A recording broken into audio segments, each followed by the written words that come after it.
Mic testing. 1 2. Good. 1 2. 10. 1 2.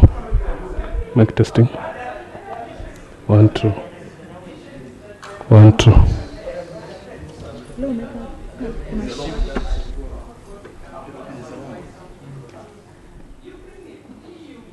hapo naona kuna kusema tunasema kwa very clear. Tunasema kuna ndani ya nia.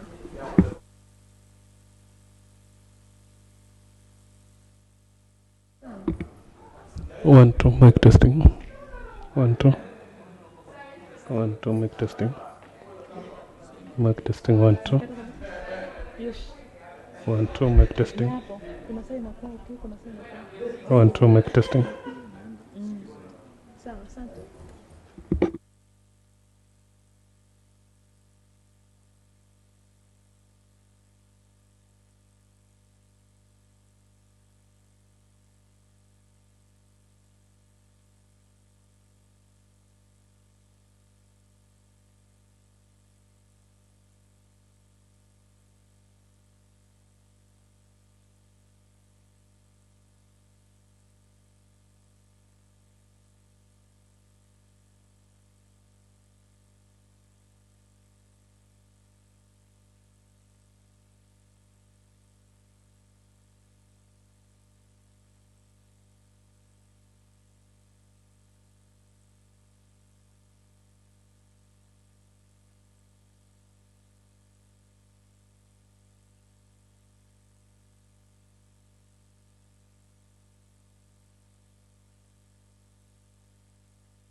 Mic testing.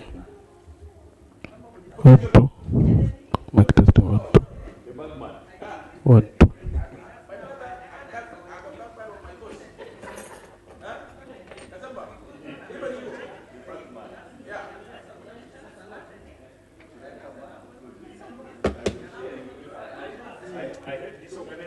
Wacha tu. Tuna nikalete sana. Kebo yangu na nini charger.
Microphone testing. 1 2 1 2.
Let's start with prayer.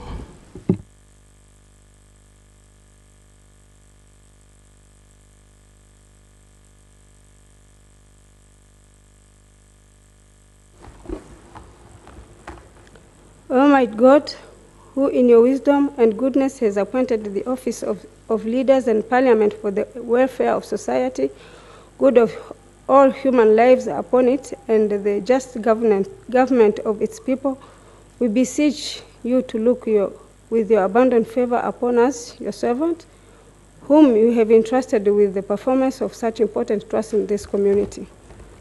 Let your blessings descend upon us here assembled, and grant that we may treat and consider all matters that shall come under our attention and deliberation in so just and faithful a manner as to promote your honor and glory, and to advance the peace, prosperity, and welfare of this region, and all of those who interested have committed to us. Amen.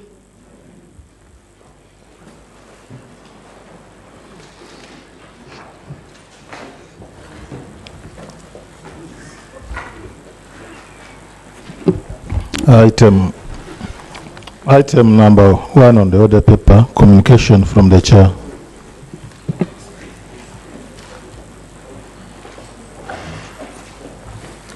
Yes, honorable members.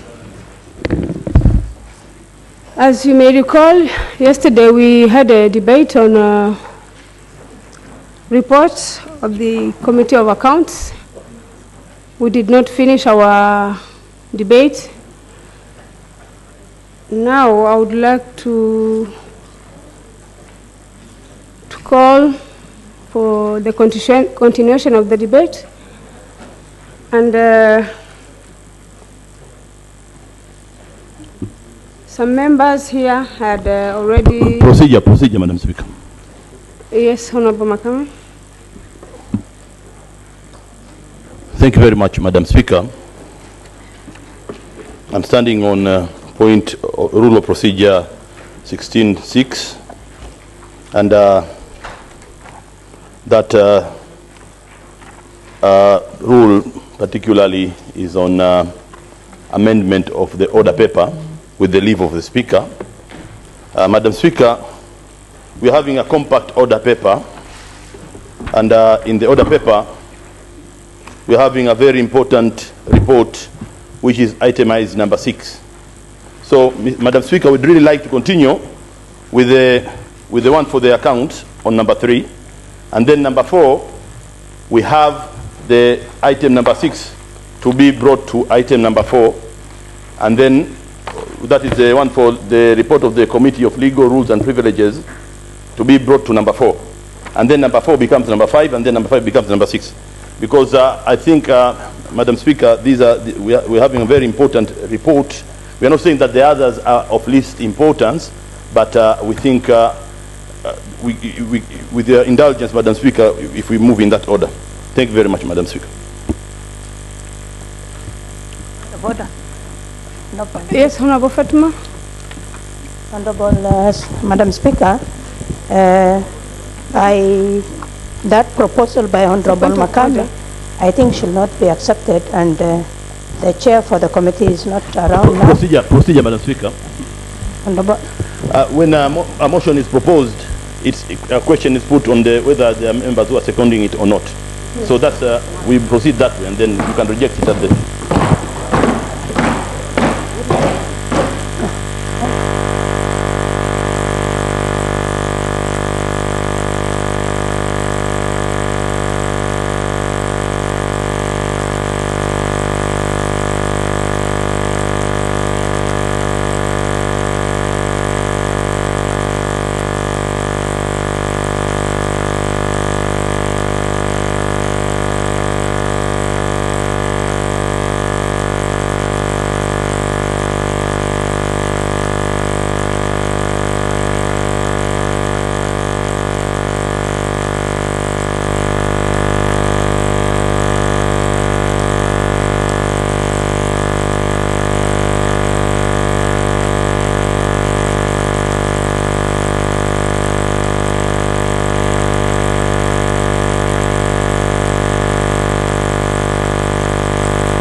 already debated. Now, I would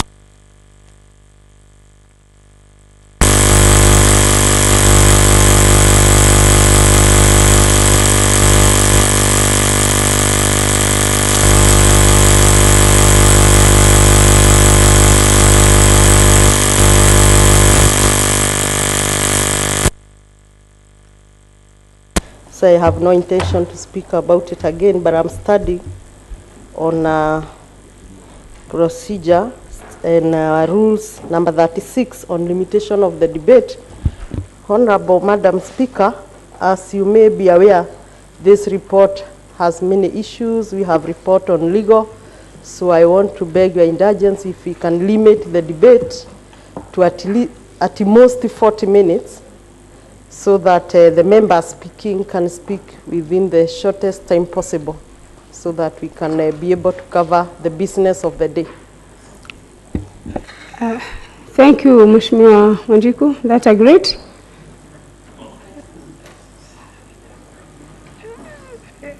Is anyone seconding the proposal of Mheshimiwa Wanjiku? Yes.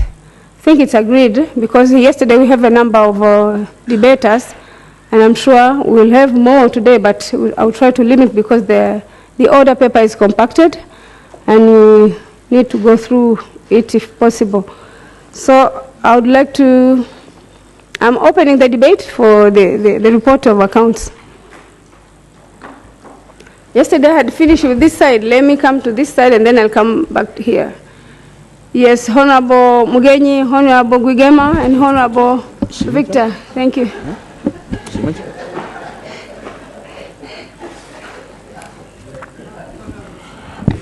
And then after Honorable Oburu, then Honorable Susan Nakauchi.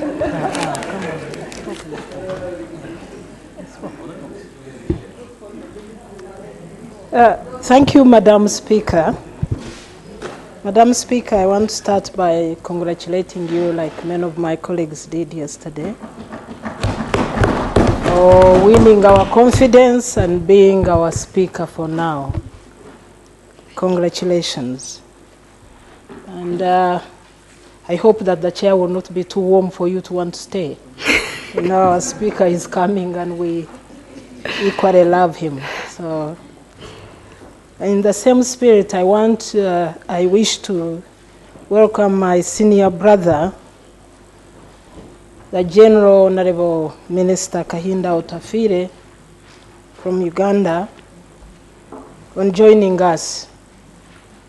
Indeed, like it was said rightly yesterday, it is a pleasure and an honor for us to have you here, General Tafire, because I know you bring a lot of experience, a wealth of experience to this House. As a legislator, as a minister, as a freedom fighter, as a Pan-Africanist.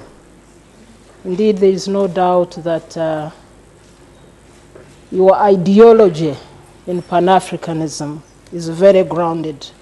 And I hope that we shall benefit from that as well. And that adds value to the process of integration, not only of East Africa, but of the entire African continent. You've been leading us at the continental level in Pan-African movement.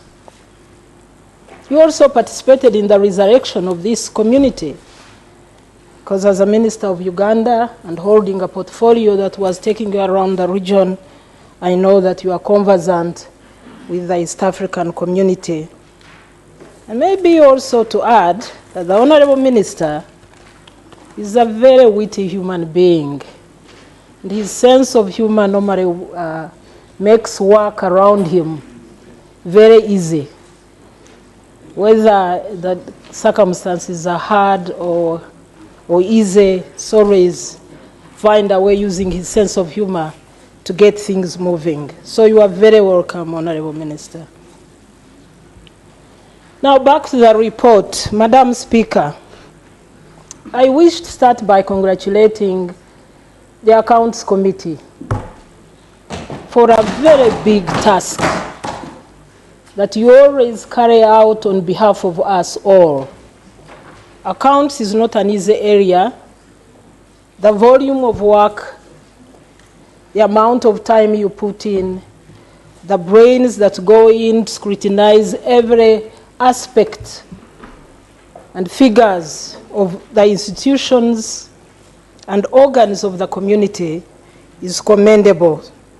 So the chair of the Accounts Committee and the entire committee, thank you for a job well done and a report well written and easy to read. And I also want to commend the Secretariat and all the institutions of the EAC for an improved accounts report. Indeed, we did not stand here to make noise for nothing in vain. We can see the outcome of some of what we recommended, some of our request issues that we really expressed ourselves on. So we thank you for improved accounts. As the saying goes in one of our vernaculars, we need to see even more improvement. As I was reading through the report, I realized that there are some areas that still need to be worked on. And I can give a few examples. For example, the procurement processes. And that is the beginning of the problems. So, procurement is a process. It has rules and regulations that must not be flouted at any one stage. And in the entire EAC institutions and organs. The irregularities in staff recruitment and the flouting of staff rules and regulations is also still lacking. That's still an area that needs to be improved on. And here I want to make an appeal to the Council of Ministers, our senior brothers and sisters. Honestly, this exercise of EAC institutional review has taken more than 10 years now. Now, what kind of review is this? It must be brought to a logical conclusion. And I can see a lot of disgruntlement amongst our staff. Understaffing, some of them are told they are going to be demoted, others will come up. Let this exercise end, please, so that whether it hurts or pleases, at least it comes to a logical conclusion. It's gone on for too long, and it's hurting us, it's hurting the institutions, both financially, and I'm sure even those who are carrying it out as consultants are being paid. It's not for free. And if you have been earning a consultancy fee for the last 10 years, sure, it's no longer consultancy, it's now a job. So that's an area that everywhere you go in the community, it's talked about. So it's not surprising that many of us, when we stand up to speak, we are hinting on the review process of the institutions and organs of EAC. And lastly, Madam Speaker, I wish to congratulate the acting clerk for the new rules of accountability that I can see have come up. I think it is very, very important that charity starts at home. We are the overseers of organs and institutions of EAC, and we've been here every time there is a report on accounts. We make a lot of noise about it, and good noise. Rightly so, we raise issues of accountability. So when the clerk is also implementing rules and regulations on accounts to do with us, It is my sincere appeal that we take it with a lot of dignity, understanding, and accept it. Because in order for us to keep others and to hold them accountable, we also have to start with ourselves. And if we do not do it, others will do it for us. So let's start with ourselves. Let's make sure that we are following the right rules. Even today, as I was coming in, I read this book again to remind myself. It's very clear. Very clear. It's business of signing. It's business of handing in boarding passes. It has not started in Eala. And if Eala was not doing it, Eala was wrong. They were not following the rules as written here. And it's high time that we did. I remember the first time I came here, I kept my boarding passes for so long, because I was hoping that I was going to be asked to hand them in. We are talking about accounts. Allow me, please. Order. Yes, I'll take it, Madam Speaker. Honorable Kimge. Thank you, Honorable Madam Speaker. Madam Speaker, Honorable Mary, I want to say that this assembly are being governed by the staff rules. These hours have been governed by the rule of procedure.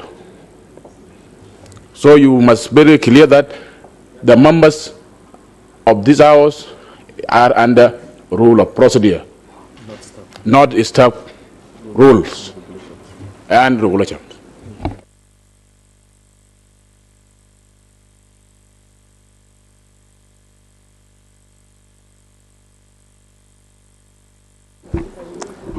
I think that I am now,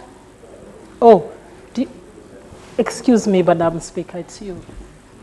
Thank you very much, Honorable Mary, for giving way.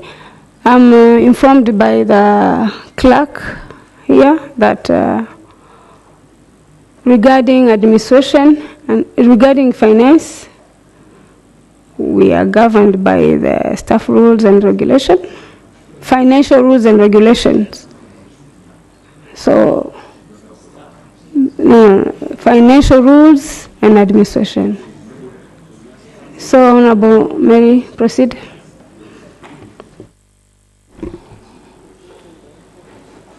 Madam Speaker, I should have started by saying that please don't throw stones at me. Allow me to express myself, because we all have an opportunity to speak the way we want to speak. Thank you. So, it is my sincere hope, and if the rules are not clear, for me, if the rules are not touching us, if these rules as I read them, if my head is not really telling me the right thing, then forget it. We'll follow the right rules, and the legal man is here for us to guide us. He should actually come in and guide us. But from my understanding, these rules govern us. So thank you, Madam Speaker, for ruling rightly. So all I'm saying is that in order for us to continue to keep others accountable without even going into more detail, we need to be accountable, and we do not need to question anybody who's holding us accountable. So, Mr. Clerk, congratulations. In my view, continue and keep this institution accountable, because you are the accounting officer. I thank you, Madam Speaker. Thank you, Honorable Mary. The next is Honorable Gugema.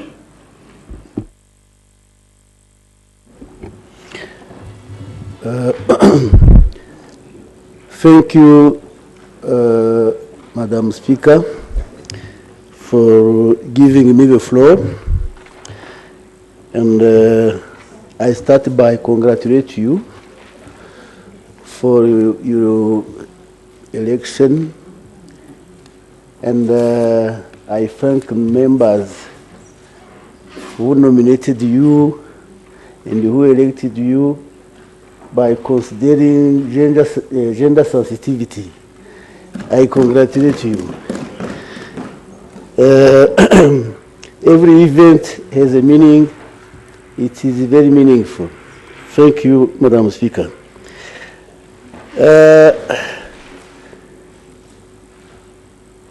I want to declare that I'm a member of a county committee, but I don't want to forget to congratulate a new member, General Otafire Kahinda, for joining us in this August House.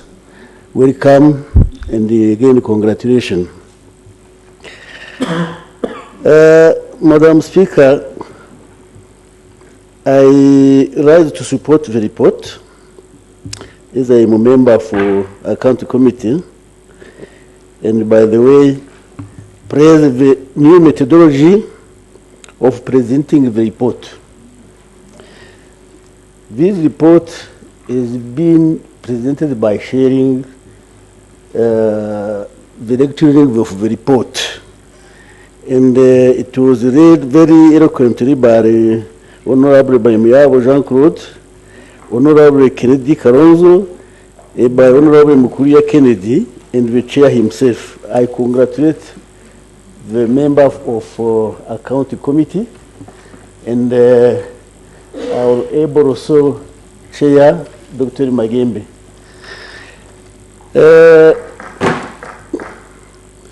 This presentation, Honorable Madam Speaker, by sharing, inspire also the sharing of responsibility and the commitment in working very well together.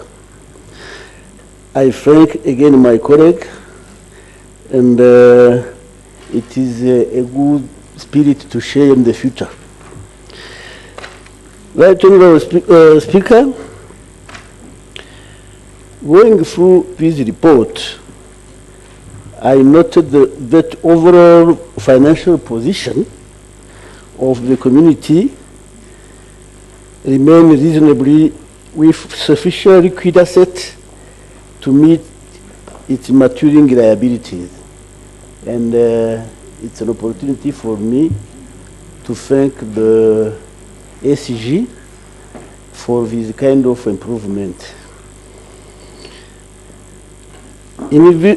However, many projects in the program at the DSC have an issue of budget under absorption and requiring proper budgetary planning, requiring coherence and requiring consistency in the budgeting process. In this regard, Madam Speaker, I ask that the Council of Ministers can direct the ESG to draw realistic budget, supervise and follow up on the establishment of the fund, and to institute a committee which shall probe and come up with a solution to end poor budget performance. Madam Speaker, 5 years ago, while the Assembly debated and adopted the report of the Committee on Account on... Excuse me, Honorable, can you please resume your seat for 1 second? Yes, resume your seat. Yes, Honorable members, we have agreed that we are going to shorten our debate, and especially for you, if you are a member of our account committee, you made your contribution in the big report. Please try to be very concise so that we can finish the order paper. Thank you. Thank you, Madam Speaker. I will be brief. I hope it will be for everybody. I was saying 5 years ago, when the Assembly was debated and adopted the report, there were some points that the Assembly wanted immediately to redress. And among of those points, there were wasteful expenditure, and there was irregular procurement, and there was also an end to short-term contract that contravened the staff rule and the regulation. Now, from temporary short contract, and now we have zero staff, which means you cannot expect to get budget performance if we don't have enough staff. And contrary, the East African community continue to engage the same staff of short-term contract for up to 10 years. And there is also another anomaly when there is an extension of the project and organ in the community without zero increment of the budget. These can be reviewed, and the Council of Ministers can see how to end up with these matters. And to end up, I wanted to come and support what my colleague, Honorable Mary Mugeni, was saying for new accountability. We have to be answerable. We have to be accountable. And I thank the clerk for such kind of well-doing now, because we have leadership accountability, we have political accountability, we have financial accountability. And those are not excluding one another, they are together. And this will really reinforce the image of the Parliament. Madam Speaker, I think that if we keep doing what we are doing as responsible politically and financially, and the leaders in this community, we will improve what we have to improve, and you achieve what we have to achieve. I thank you very much, Madam Speaker. Thank you, Honorable Gugema. Point of order, Mr. Speaker. Madam Speaker, rather. Yes, Honorable. Madam Speaker, I would request that we limit the debate to 5 minutes. Maximum 5 minutes, and we have a timekeeper. I don't think so. Because of the essence of time, and also because we have a very heavy order of the day. Honorable members, I think this report is a very important report. So let's maybe allow members who are not in the committee to take their time and debate, but those, and maybe we limit those who are in their committee of account, because they have time to talk about this report in their committee, I think. Thank you. Then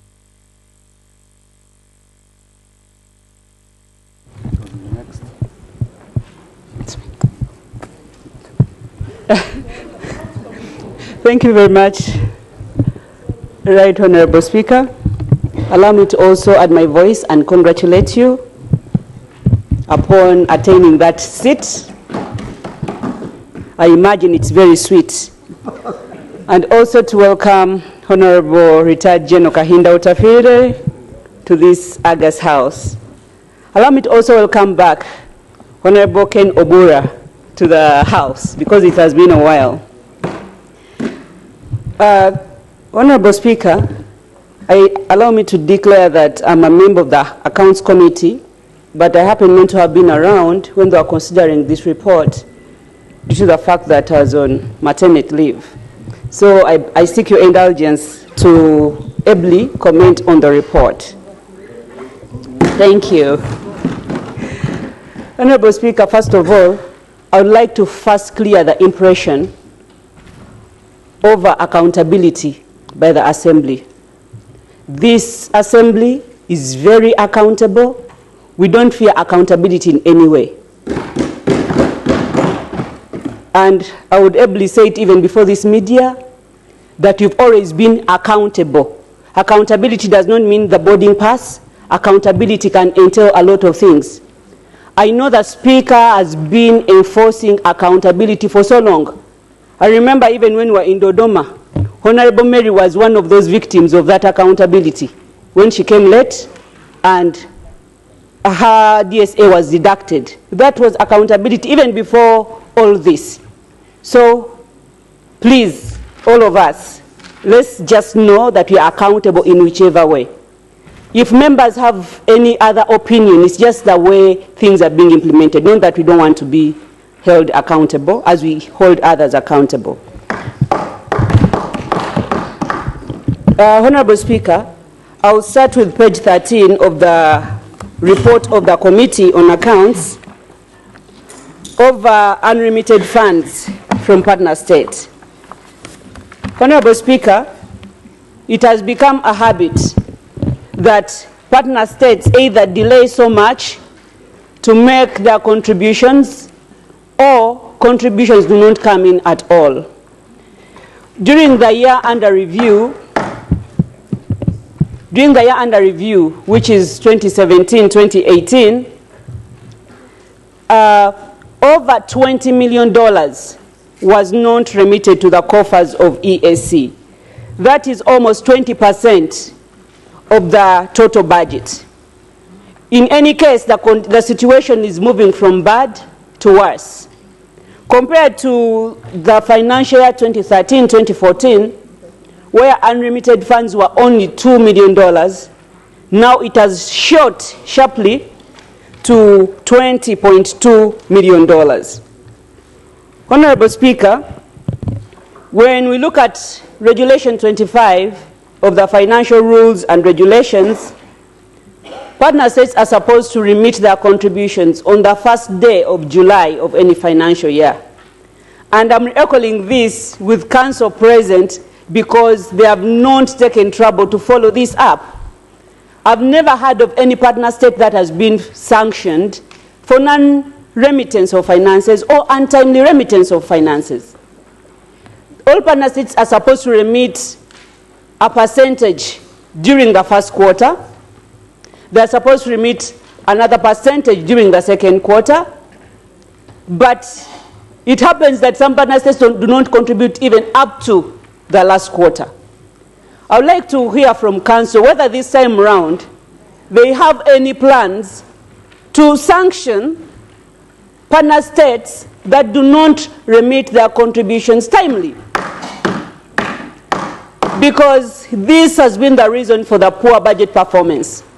Every financial year now, one of the queries is poor budget performance. But how are we going to have a good budget performance when money comes in very late or does not come in at all?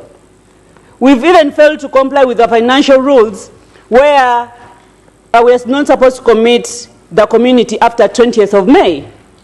But because when the money comes in at the end and we are rushing to consume it, then we have no option but to spend even when we are not supposed to spend, so that we fulfill the obligations that we committed when we were budgeting.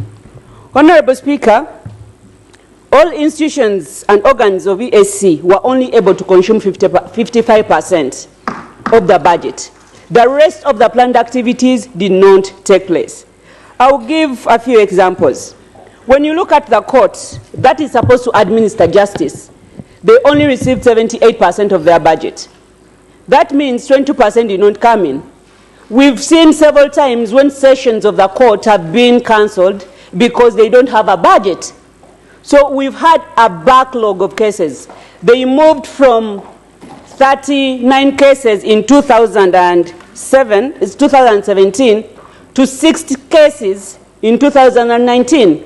And now the court is becoming busier, but without money to hear out the matters and then administer justice. As we are all aware, justice delayed is justice denied. And Honorable Speaker, the Audit Commission also noted the nature of this court, that the judges are employed on an ad hoc basis. They are not full-time. They only come here 4 times in a year. And yet they have a bulk of cases to handle. When they go back home, they attend to other judicial matters in the partner state courts. Why can't council take this up and hire the judges on a full-time basis so that judges, especially in the first instance division, are available to hear matters, to hear all petitions that come before it? That way, East Africans will be able to enjoy their right for litigation. Honorable Speaker, allow me also to note that, for example, the Competition Authority has very big challenges. But despite that, they're only able to receive 31% of their budget. And this was partly because of understaffing, because this is an authority that has only 1 full-time contract staff. There was a time when donors also refused to remit their contribution because they could not remit money when there is only 1 staff. So I'm begging council to come in and intervene in this matter. Right Honorable Speaker, allow me also to comment on the issue of staffing. For a long time, we've had human resource gaps, as you can see on page 16 of the Accounts Committee report. As per the audit report, we are operating on less than 50% of the human resource capacity we are supposed to have as a community. Honorable Speaker, it worries me when I see the report of the Ad Hoc Service Commission. Despite the fact that the community is understaffed, out of the positions, established positions, which are around 173, only 79 are filled right now. And council has taken forever to recruit and fill up these positions. When you look at the Ad Hoc Service Commission report, they instead even want to reduce the positions further, despite the fact that the community is growing. First of all, I'm surprised that the council adopted the report the way it was. I don't know if council had time to read through that report. First of all, when I looked through the members who constitute that EAC Ad Hoc Service Commission, none of them is a member of any parliamentary service commission. None of them whatsoever. That means anything to do with parliament is strange, is alien to them. But they made proposals for the assembly. No wonder, in that report, it's only the clerk of the assembly who has not been elevated to the level of D1. Yet the clerk is the administrative head of the assembly. All other heads of organs and institutions are D1, but the clerk of the assembly is a P5. On top of that, all the secretaries under Eala were demoted. Despite their hard work, they were demoted.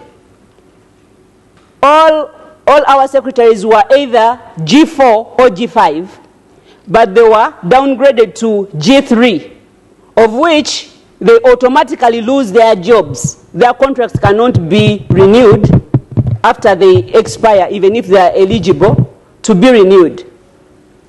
Is this how we are going to reward our people who work so hard despite us having thin staff? And I would like to put this to council. I'm adding myself to the staff. We are going to sue the community. We are going to sue Council of Ministers for downgrading our staff who work so hard. So you should prepare for legal costs, because we shall win you on this. If I were council, I would just get this report of the Ad Hoc Service Commission, put it in the trash where it belongs, and we move on. Otherwise, when you work with people you've never upgraded their salaries and then you demote them, it's not fair. Honorable Speaker, just two more points and I'll sit down. allow me to add my voice on the issue of increasing VAT recoverable from TRA. Honorable Speaker, under Article 4 of the Headquarters Agreement, EAC is supposed to be exempt from tax. But now the practice has been, despite the requirement of having a tax exemption certificate, you first pay the taxes and then you recover them afterwards. As a result of this, we've never been able to recover the highest percentage of taxes taken. Right now, EAC is owed over $2.5 million in taxes. And this is money that belongs to the community. I'd like to implore Council to borrow a leaf from the European Union. What they do, even staff, they have a card, such that even if you go to a shopping mall, you give in a card and you not be charged taxes. Instead of going through this rigorous process of first paying and then claiming, and there are also conditions that are attached, why don't we just be exempted completely so that we don't even have to remit the money in the first place? And also to Council, especially that Honorable Ndumbaro is here, we are finding a challenge that even to use the VIP lounge at the airport, we have to pay. At Kilimanjaro International Airport, we have to pay $55 just to go through the VIP lounge.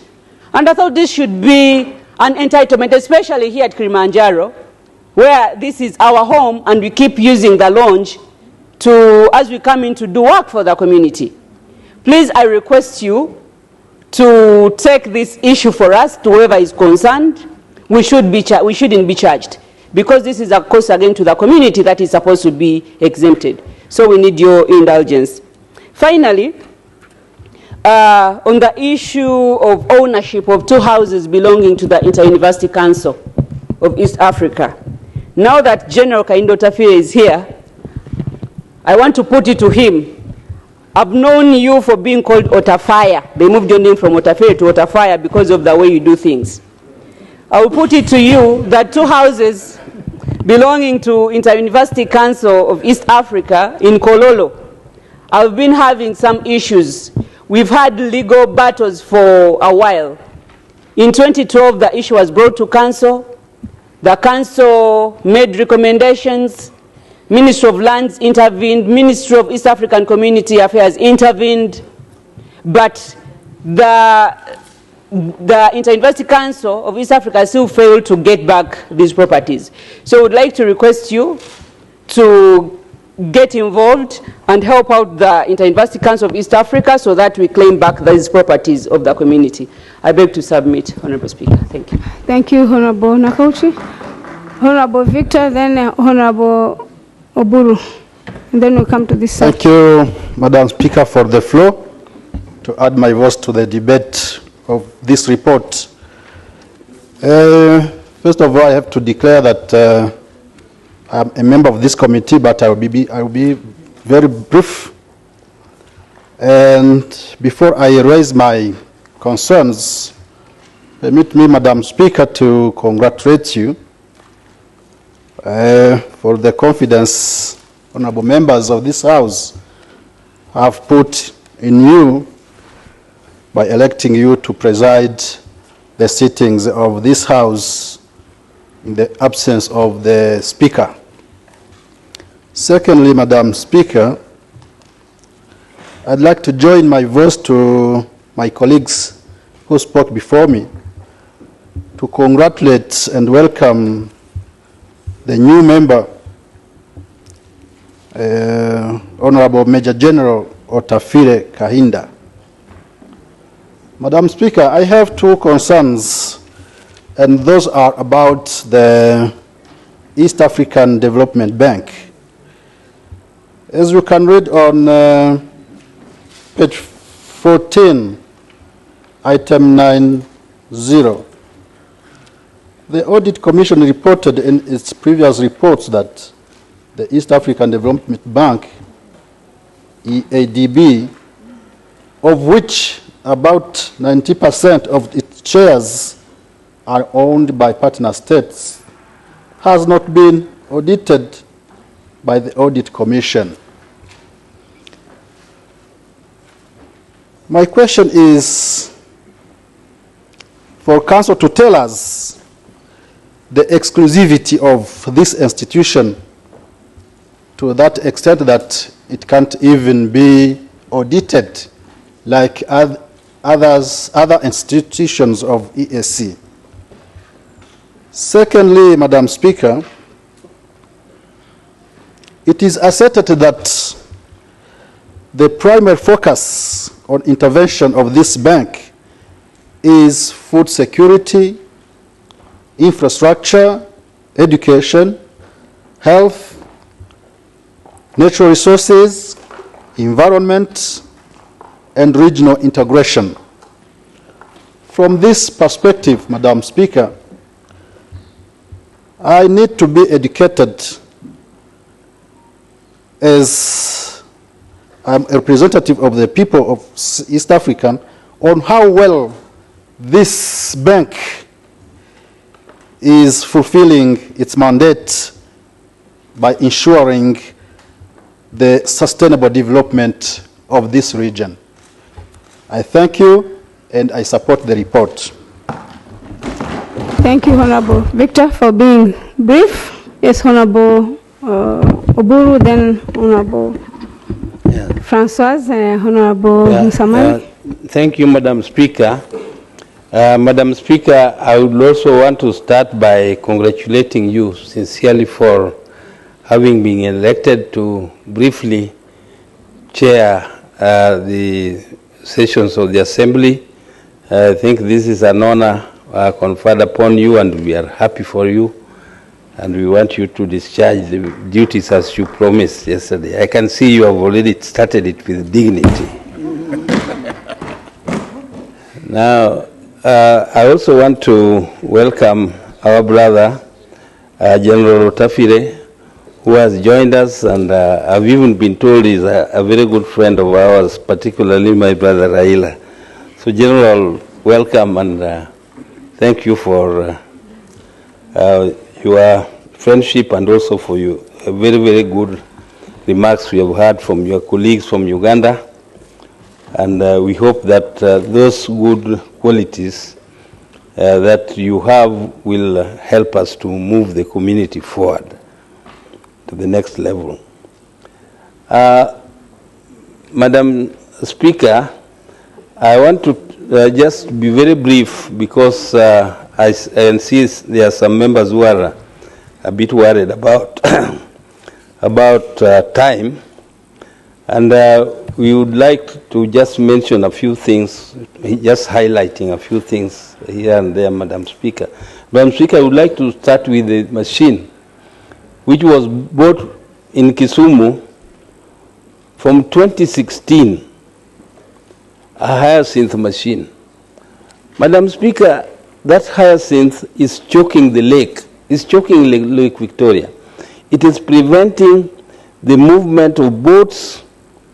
It is therefore inhibiting fishing in the lake, and it appears that bureaucrats take their good time or nice time to just resolve some few issues. How can a new machine be brought and it is not functioning and it has been paid for? Was due diligence done before the machine was bought? If due diligence was done, who did not do it? And if that person did not do it, what has been done to such people? Such people who don't care about the suffering of the people, and they let things where more than 80 million Kenya shillings, which is 80,000. Is it no? 80 million Kenya shillings.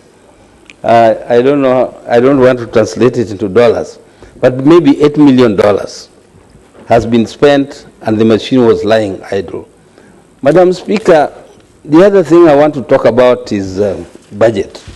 Though Honorable Susan has mentioned it, but this underfunding of EAC generally is a very serious matter. If the community is expanding, the budget or the contributions also remain static at $8 million How do we expect this community to expand when the budget is static, and not only being static, it is also underfunded? There is constant underfunding, and Madam Speaker, in the report we are discussing, the performance of the budget, or rather the funding, was only 58%. Now 58%, and we are still sitting comfortably here thinking that we are doing our work. Even in Eala, when we do planning, we always plan as if we are going to get 100% funding. But Madam Speaker, when it now comes to the actual funding, particularly towards the end, I don't know what is going to happen to us this year.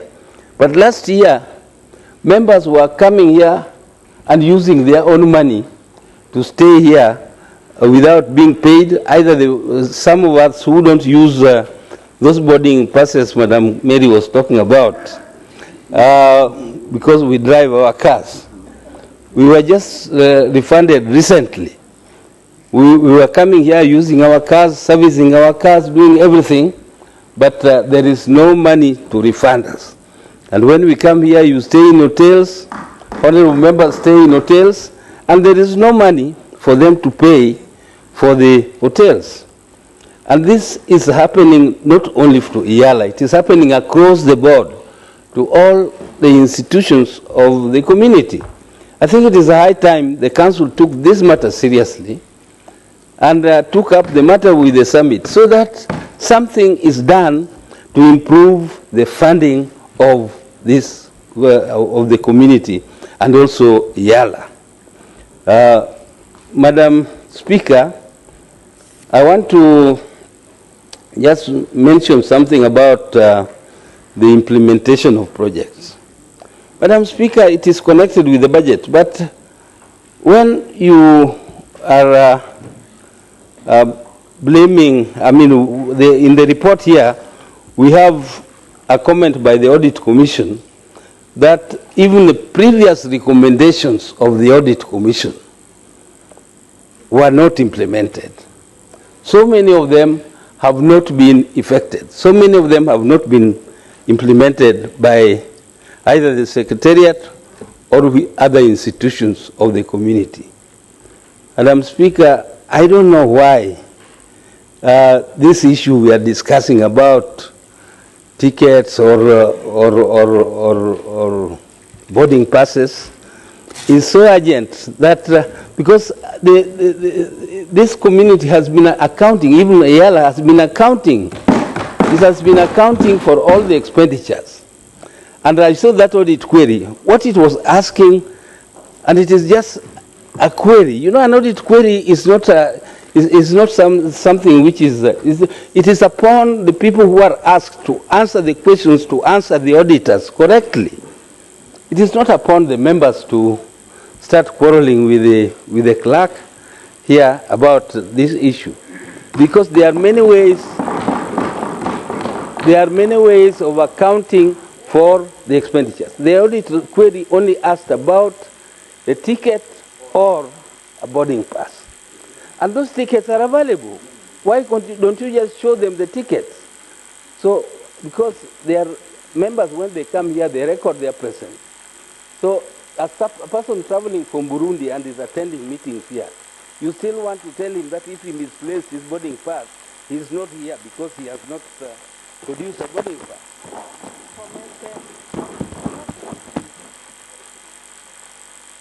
Madam Speaker, let me not go further than this. Let me just leave it at that, because Madam Speaker, Madam Speaker, I thank you for your security.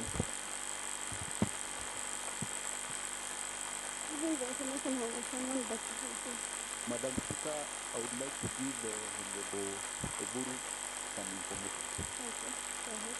I want to remind the Honorable Oburu that this institution has been there for the last 17 years, and it has been accounted. Members have been accounted. Thank you very much, Honorable Mbugu.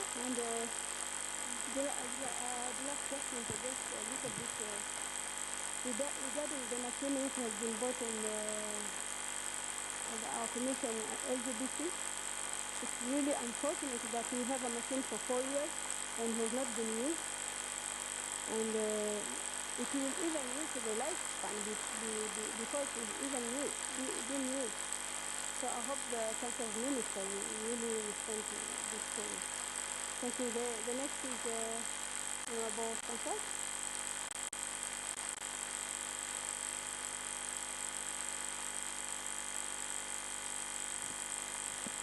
Thank you very much, Madam Speaker. I rise for two purposes. First of all, to congratulate you upon your election as the acting Speaker of this House. Secondly, to congratulate also our youngest, because I can't speak that stage, the most African Honorable General we have got from the African area of Uganda, as informed during the meeting of GP today. Secondly, Madam Speaker, I rise also to commend the Committee on Accounts for the work well done. This is a huge report and informative. It's really an improved report. So we commend them for their efforts and also their focus on the accountability of this community. As we are focused on the accountability of this community, I comment on the report on page 18. You can just go there, page 18 of the report.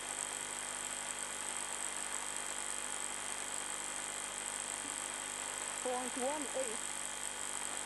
Withdrawals from the general reserve. We were taken with this page to know that USD 1.11 million was infected. The withdrawal was infected for Eala on 31st January 2018 without the Council of Ministers approval. Even if we are seeing that subsequently these withdrawals obtained the respective approval of the Council, but I was eager to know the withdrawal because the person or the institution that has withdrawn from this reserve fund was not mentioned in this report. And it is really important to know even the reason that has pushed the person to withdraw without the Council of Ministers approval, because it's really important to know about this. And then on page 72 of the report,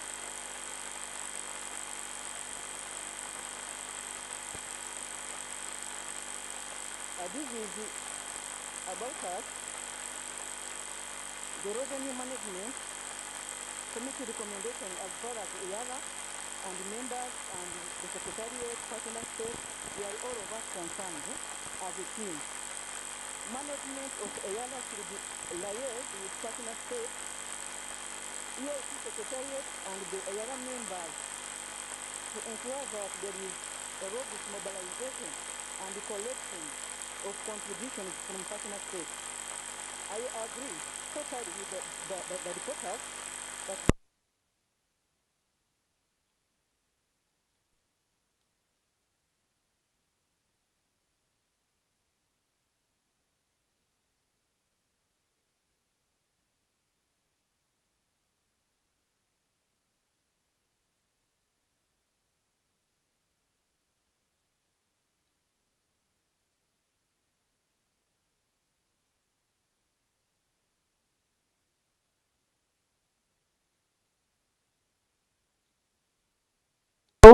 some powers you were given as a house. But also we have duties. We have to perform first. Among those duties, I'm not going to read, but let me just highlight one of this code of conduct, Annex 9. Just normally we are regarded with 2, 3, 4, 5, and 6, all of them. But let me just use the 3 and 4. members have a general duty to act in the interest of the community and its people. So this should be kind of prayer every day. We wake up, so I'm going to serve for interest of this community and of its people.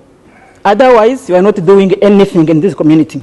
Then, members shall act on all occasions in accordance with the public trust placed in them, and they shall always behave with probity and integrity, including in the use of community resources.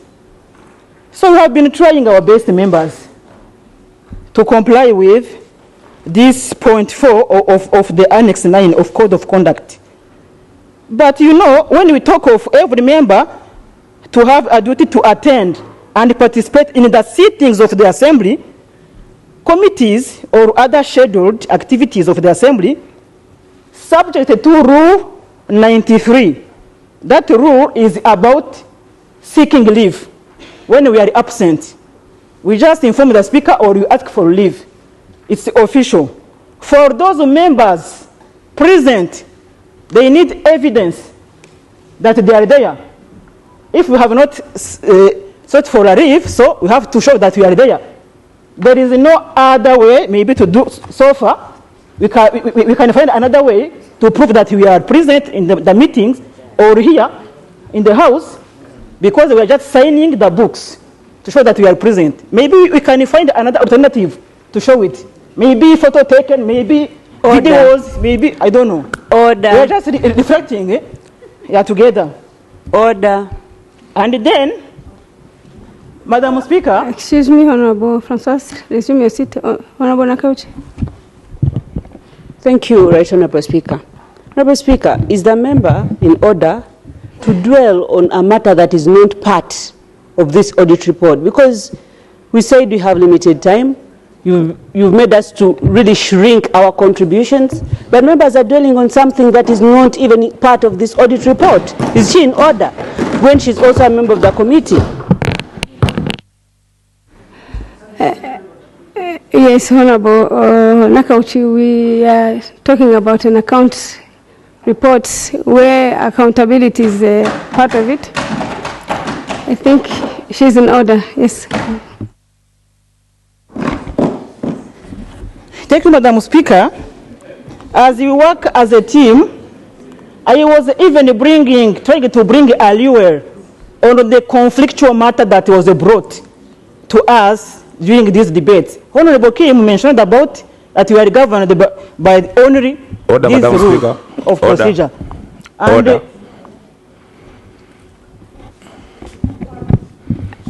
Yes, Honorable Namara. Thank you very much, Madam Speaker.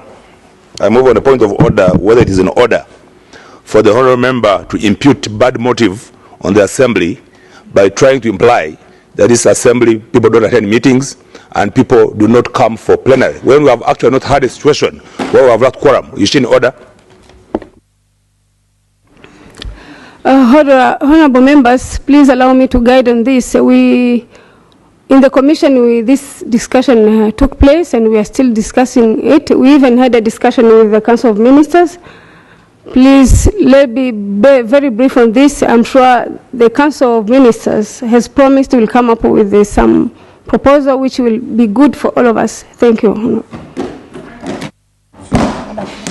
Thank you, Madam Speaker, for your ruling. Procedure.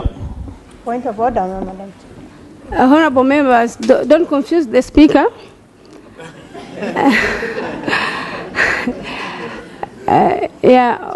Before you raise your point of order, Honorable Fatma has requested the... Thank you, Madam Speaker. Honorable Madam Speaker, I'm really disturbed by the level of interference or against the Honorable Francois.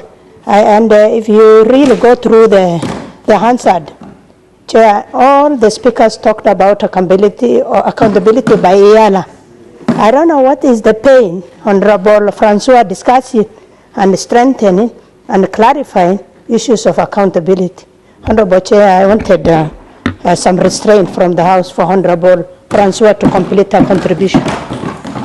Thank you, Honorable Fatima. Honorable Francois had enough time to talk about it, and I allowed her to discuss. But I just want to preempt others to keep on talking about this issue because it has gone to the hands of the Council of Ministers, and the Commission are talking about it. I think here we are not going to make any decision. Let's allow the Council and the Commission make a conclusion about it. But she has already talked about accountability. We all need to be accountable. We sign books. It's good, but we've had enough on this issue of accountability. Yes, Honorable Francois, can you please try to wind up? Okay. Thank you, Madam Speaker, for your wise ruling. As I wind up, allow me to conclude by saying that number 6 of this rule of procedure, because it's the last point I had to talk about this, is also highlighting that a member who is absent from a sitting of the Assembly, a committee, or another scheduled activity of the Assembly shall forfeit to requisite subsistence or sitting allowances, as the case may be. Meaning that we cannot earn something if we haven't worked for it. So we have to really question ourselves. Am I really in a position to get these incentives, these allowances, before I claim for them? And then the report, there are some names, the report highlighted, maybe the page is not in front of me, but some people were claiming in the corridors, staff, that this report, because they followed the Hansards, some names were included without any explanation, and I appeal for the account committee to review some names or the names and make sure the names in this report, those people regarding these names, they were asked to explain themselves about the accountability as well. Because some people were not happy with the Hansard when they were listening their names to be read on the floor of the House. So this is just a recommendation for the account committee to go through all the names in the report and to make sure that people are questioned before they finalize the report for the last maybe report for the archives. I submit, Chair. Thank you very much, Honorable Francois. I would like again to say something on this issue of accountability. We all support the accountability. That's why we have books to sign to prove whether you attended a meeting or not. And I urge members really to support this signing of books because it shows whether you have attended or not. Thank you. We come with the next.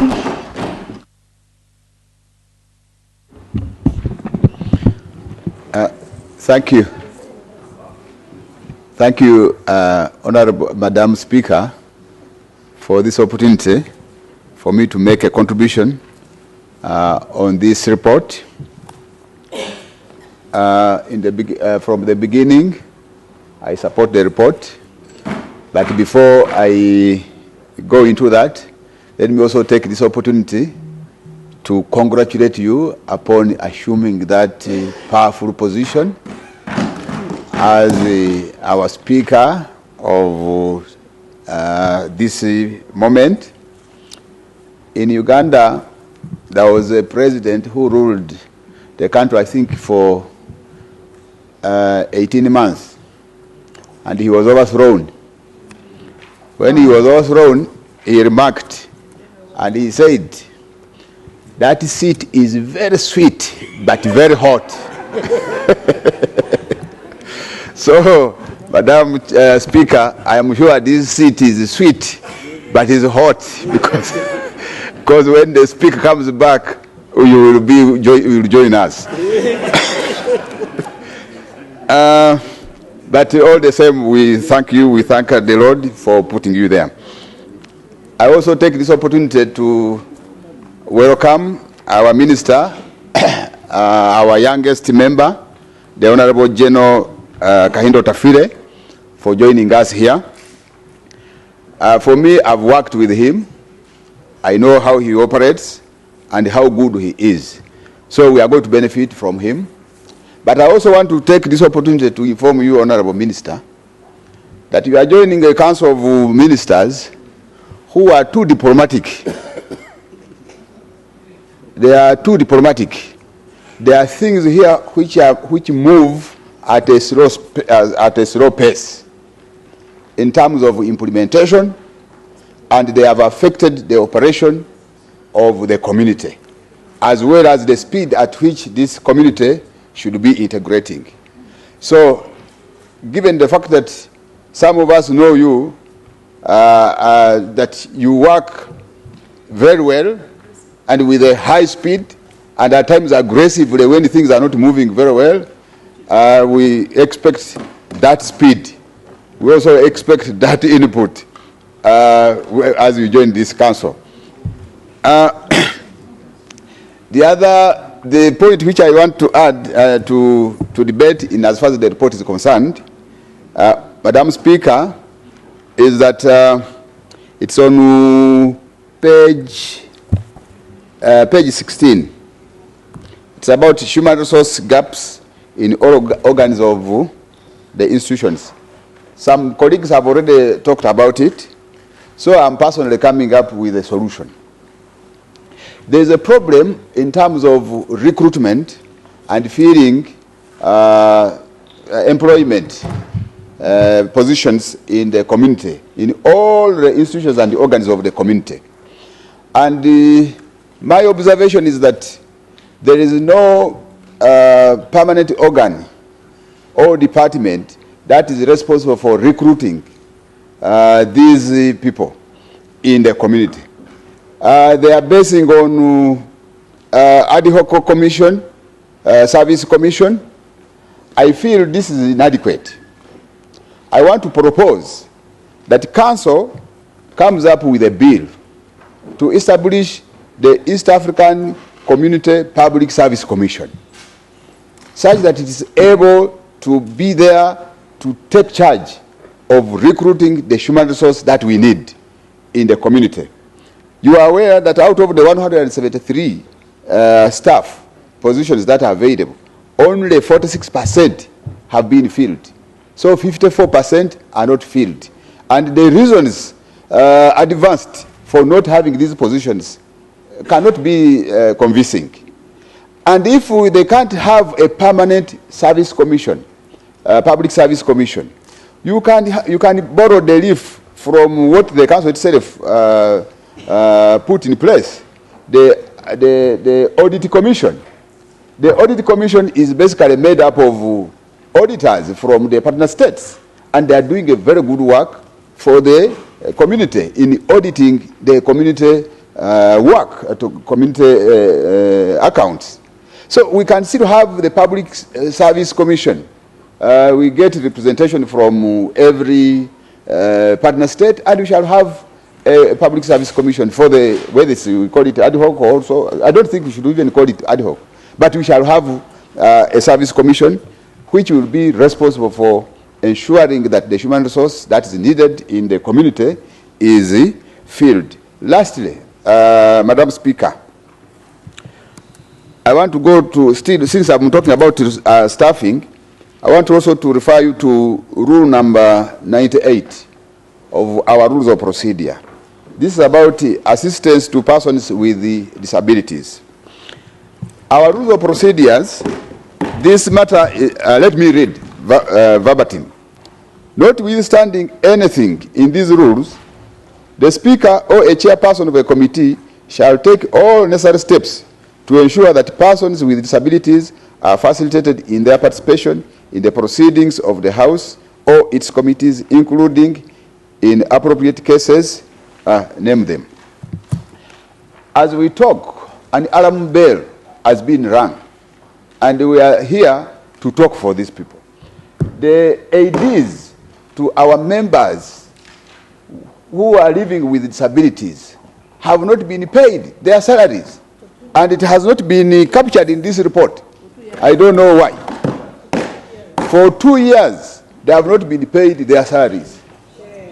Now, How do you expect these members to be facilitated to work, the members living with the disabilities who are with us, and even maybe staff elsewhere, staff, the directors, name them, who are also living with disabilities in the institutions and the organs of information, Madam Speaker. Of the community. Information. So, Madam Speaker, I'm just winding up. No, I'm giving information, Honorable Samade. I think let me take this information. Samari, are you taking the information? Let me take the information. Okay. Thank you. Madam Speaker, just to emphasize what Honorable Samari is talking about, at the 18th ordinary meeting of the Council of Ministers, this issue was deliberated on and a decision was taken to help the assistance of the people with disabilities, our members who are disabled, for their assistants to be assisted. That was in 2008, Madam Speaker. I have the report here, and up to now it has never been implemented. This is a serious matter. No one works for free, and it is true that all parliaments do that. I beg to give information. Thank you for that information, Honorable Mary. I was just winding up that members of council, please assist this community and implement your own decision such that these officers, these assistants of ours are able to be facilitated to serve the members very well. Mind you, that all of us are potential candidates of disability. Thank you.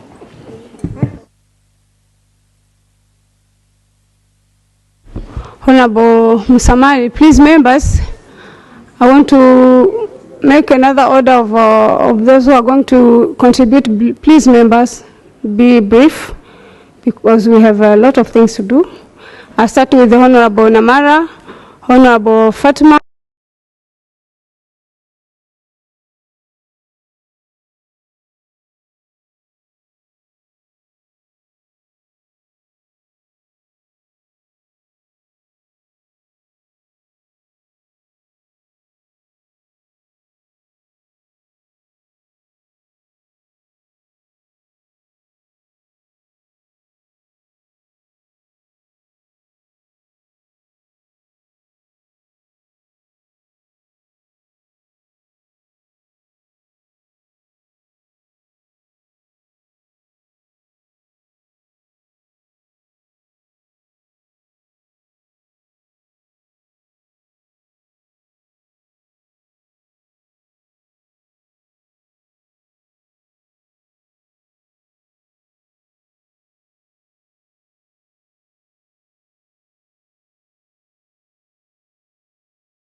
Dug his hand into the money and taken it.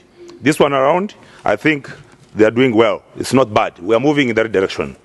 My only issue, Right Honorable Speaker, is on the issue of the interest of the people of East Africa. You know, whatever we do here, we are only here for one reason, to ensure that the 4 pillars of integration are put into place. We may talk about locusts and whatever and everything, but our major role here is to ensure that the 4 pillars, common market, customs union, monetary union, and political federation, are achieved. That is why we're here. We are a purpose-driven parliament. So all the accountabilities are rotating around our works as members of parliament in that area. Whereas we have registered, according to the report, a lot of achievements in this area, we still have a long way to go, Right Honorable Speaker. We need to ensure that our people of East Africa can be able to move their products across all the countries without any hindrances. I was happy recently. I saw vehicles in my village coming to pick posho, maize, and they were coming from as far as South Sudan, from Rwanda, from Burundi, from Kenya, from Tanzania. They even bought my maize. I said, I think we are moving in the right direction. Because as a farmer, I had planted maize, they bought my maize. Those who bought my maize are from South Sudan.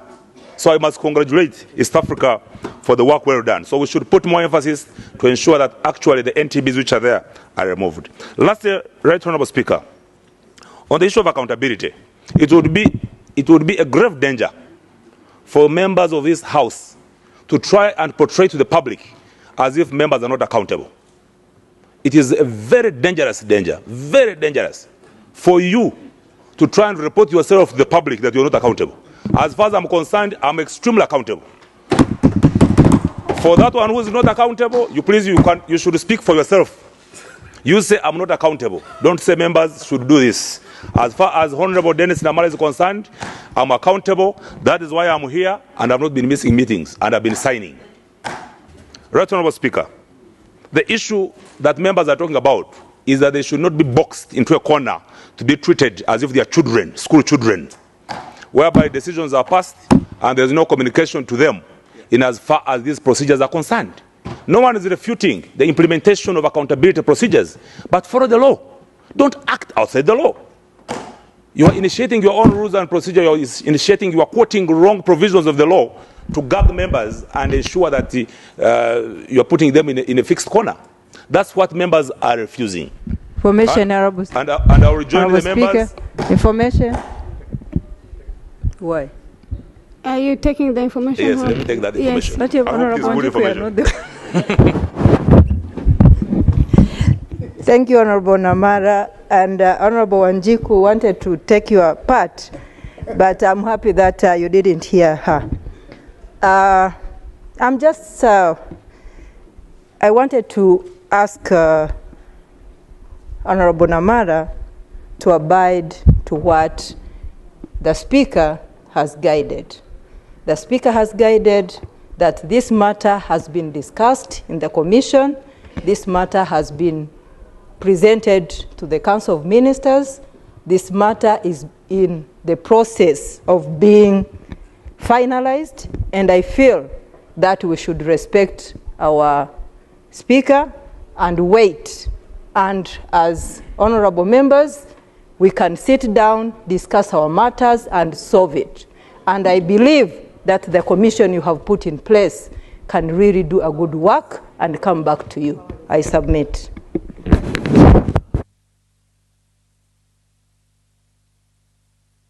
Give me information. But of course, I'd heard that from the Speaker, so it is not information, because I already got that information previously. But as I conclude, Right Honourable Speaker, the reason I'm speaking about this is because this is the report of Accounts Committee, and we're talking about accountability. I already want someone to insinuate to the public by sending a wrong message. This media, you don't know what they're going to report. By sending a wrong message to the media that members of Parliament of Eala don't want to be accountable. That is the correction I'm trying to make. Members of Eala extremely accountable. So, Right Honourable Speaker, as I conclude, I would request that the members of Council could help us and ensure that there is implementation of the observations, of the recommendations of the Accounts Committee. Because even this issue of signing, me, I have no problem with signing, because signing is accountability. But don't tag signing only to Eala. Because this institution, this ESC, I was getting information, you can come here and you find there are no people, there are no staff. Everyone has gone, people come at the end of the month, collect salaries. So if it is signing, which is very good, when a person comes to work in the morning, there should be where that person signs, if he's a staff, that have come to work for 30 days or 28 days. It should not only be to Eala, it should be to all organs and institutions of the community. With those few words, I beg to support the report. Thank you. Namara? Okay, Honorable Simon. Madam Speaker, I would like to invoke on Rule 30C. Procedure, yes. Speaker. No, I'm on procedure. I'm actually on procedure.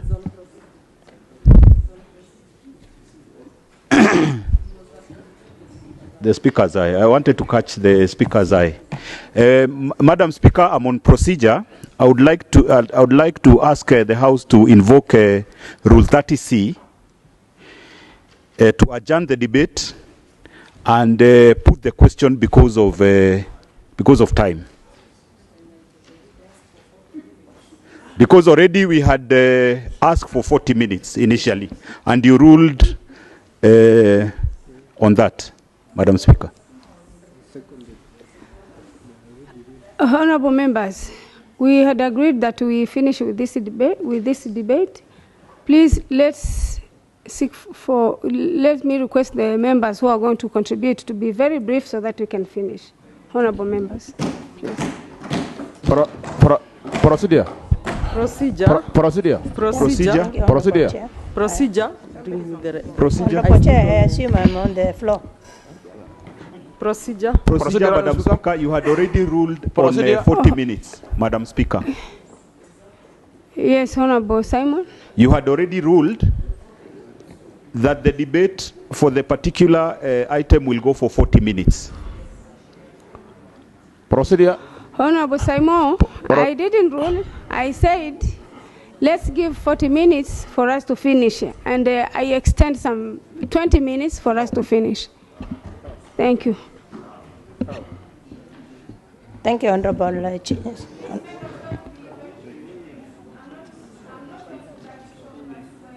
Try to be brief. Thank you, Mheshimiwa.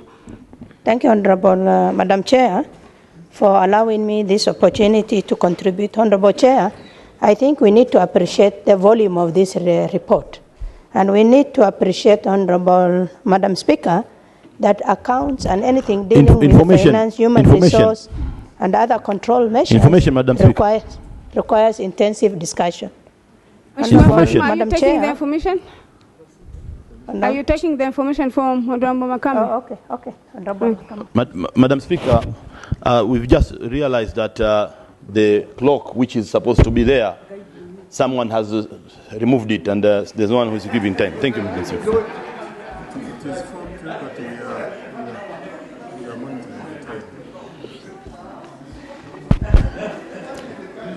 Honorable members, I'm informed that the watch is faulty. Now it is the clerks are watching, but it will be back very soon.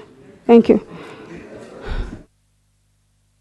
Thank you, Honorable Madam Speaker. First and foremost, I want to join others in congratulating you in being elected as the Speaker. Madam Chair, I think my observation and how you're deliberating, you're capable of undertaking this job. Next, Honorable Speaker, I want to also congratulate our new baby, the General from Uganda, in joining us as Eala member. And I'm looking forward to the good things that the Uganda chapter have said about him, the firebrand, the Pan-Africanism, the Pan-East Africanism, and all the great things you have said, they have said about you. And I'm positive about it. Yesterday, when you made a very brief statement, I was saying, is this the general nature or there are good things coming up? And your members, chapter members from Uganda assured me that we were expecting great and high level of expertise. Madam Chair, this audit report is about accountability. Accountability of institutions, accountability on how money has been generated, contribution by partner states, how different institutions have been allocated money, how they have used the money, what kind of expenditure they have used, have they followed the strategic plans, have they used it carefully, and that's all what this report is walking us through. And accountability is a very difficult agenda. Self-accountability is even more difficult. And institutional accountability is the key thing in this report. Madam Chair, without going into details, and I think the media must be briefed very well about the whole issue of Eala members' accountability. And it's good once the cat has gone out of the bag, and I think we don't need to shy. We need to explain to the media what accountability the system is constituting. But one thing I want to clarify, some of the contestation about the accountability is being discussed is something that is not formally adopted. It's something that we are aspiring to constitute. Is still under discussion. Members have not received adequate consultation. They have not received adequate information. The introduction of the accountability was ad hoc, what that members are contesting about it. And I think the media needs to have this clarification. We are ready for accountability. We are ready for decent accountability and dignified accountability. We want a procedure to follow for accountability which is formal, not ad hoc, not informal. Madam Chair, that's what we are pursuing. And as a House of Legislation and a House of Rules, those are the things we are pursuing as our ideals. And I want that to be clarified for the media. Madam Chair, coming back to the report, Madam Chair, when you look at page 18 about assent of bills, if we read that, Madam Chair, I think the picture is gloomy. The whole purpose of legislation making is to benefit from the implementation of that legislation. Madam Chair, if you look at 1.7, status of assent of East Africa bills, Madam Chair, that is not a good picture. 17 bills have not been assented to by partner states. 3 bills have been assented to by 3 partner states. 3 bills have been assented by 4 partner states. And the story goes and goes on and on. Madam Chair, as we are moving to the political confederation and we are unable to do the basics, Madam Chair, that will affect our progress towards actualizing legislation. Madam Chair, the other thing that catched my in this report, and this report is very good, it has many recommendations and observations. Some of them are observations that have been repeated every audited financial year. And Madam Chair, our Council of Ministers are capable people, and they are representing our citizens as we are representing our citizens. I wanted some clarification from the Council of Ministers why we cannot have status of implementation of our recommendation as an Eala. And I think as a minimum, we should demand that. Madam Chair, one of the pillars of the East Africa community is the customs union and custom market. Madam Chair, if you go to page 38, Madam Chair, we are making progress, but we are making a very slow progress. And when we make, as an East African member state, a slow progress, then it's a slow achievement for our citizens.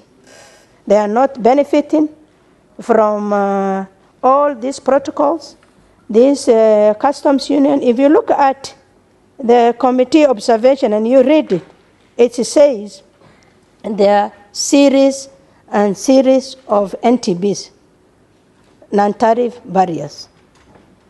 Honorable Chair, if this is how we are going and moving, we are not reading from the same page.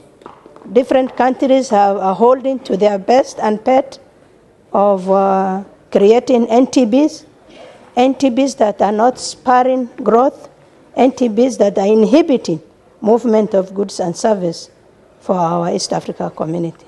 Honorable Madam Speaker, where are we going to be when we are moving to political confederation? I think these are hard questions we need to ask.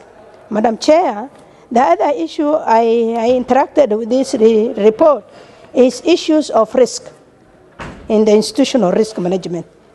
And if you look at the report, it is clearly observed as an audit committee, and we must congratulate our committee. They have done a thorough job in terms of, walking through the whole audit of a whole year of various institutions and organs of. Madam Chair, there is no mechanism or measures to prevent risks for East Africa community. Madam Chair, when an institution has not put mechanisms of anti-risk or to prevent risks. Madam Chair, we are at a loss because you might be overwhelmed one day when you don't have any measure to look at. Madam Chair, I want to appeal to the Council of Ministers. These progressive recommendations and observations must be implemented, and we want to know the status of implementation of our recommendation. Madam Chair, this assembly is representing as the representative of East African community, and the Council of Members are members of this assembly. Madam Chair, I think one day we need to have adequate information possible that we can say that this last audited account report, we have implemented the following recommendation. This current one, we have implemented the following, so that we are able to know that we are making progress. Thank you, Madam Chair, in providing opportunity to me. Thank you, Honorable Fatma. Honorable Tazana.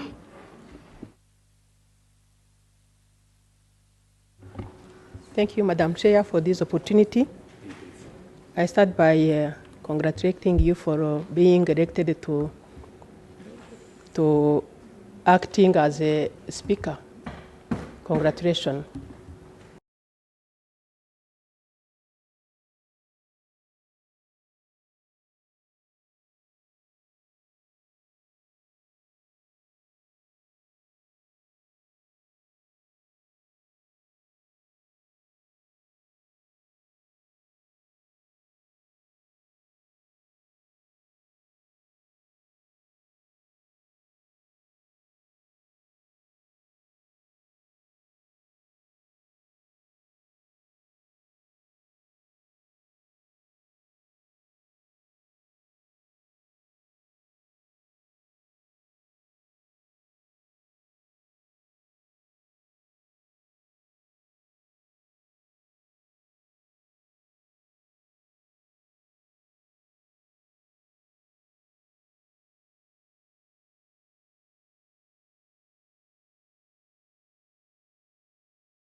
The Council of Ministers to help us improving on our audit report.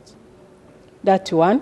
The second is, as my sister Honorable Francoise has said, we have heard some staff who have been mentioned in this report that they have not been given a time, an opportunity to explain themselves about the query they have been accused to. And I think it is their right to have that time. And also, I think we need as a house to be credible on what we are approving as the audit report. So maybe I would like to hear from the audit committee through the chair if those people, those staff, have been given the time to explain themselves. If it was not the case, I would like to recommend to give them that time so that they will be able to explain themselves. Then we take those people who are really accused and who should be given the consequences they might be given through the legal measures the council should be taking, because we don't need to see those people be tarnished, their image, their integrity. We need to avoid that as a house. Thank you, Madam Chair. Thank you, Honorable Tazana. Honorable Mnya. Thank you very much, Madam Speaker, for giving me this opportunity of debating this account report. But first, let me take this opportunity and join my colleague to congratulate you for the temporary speakership office you are holding since yesterday. Secondly, let me also congratulate Comrade retired General Kahinda for his new post. Madam Speaker, I do also commend the chair and all members of the Account Committee for the good work done. And it was definitely it is very tedious to write a report of 136 pages with the really detailed information which we do require. Madam Speaker, let me go to the status of assenting the bills.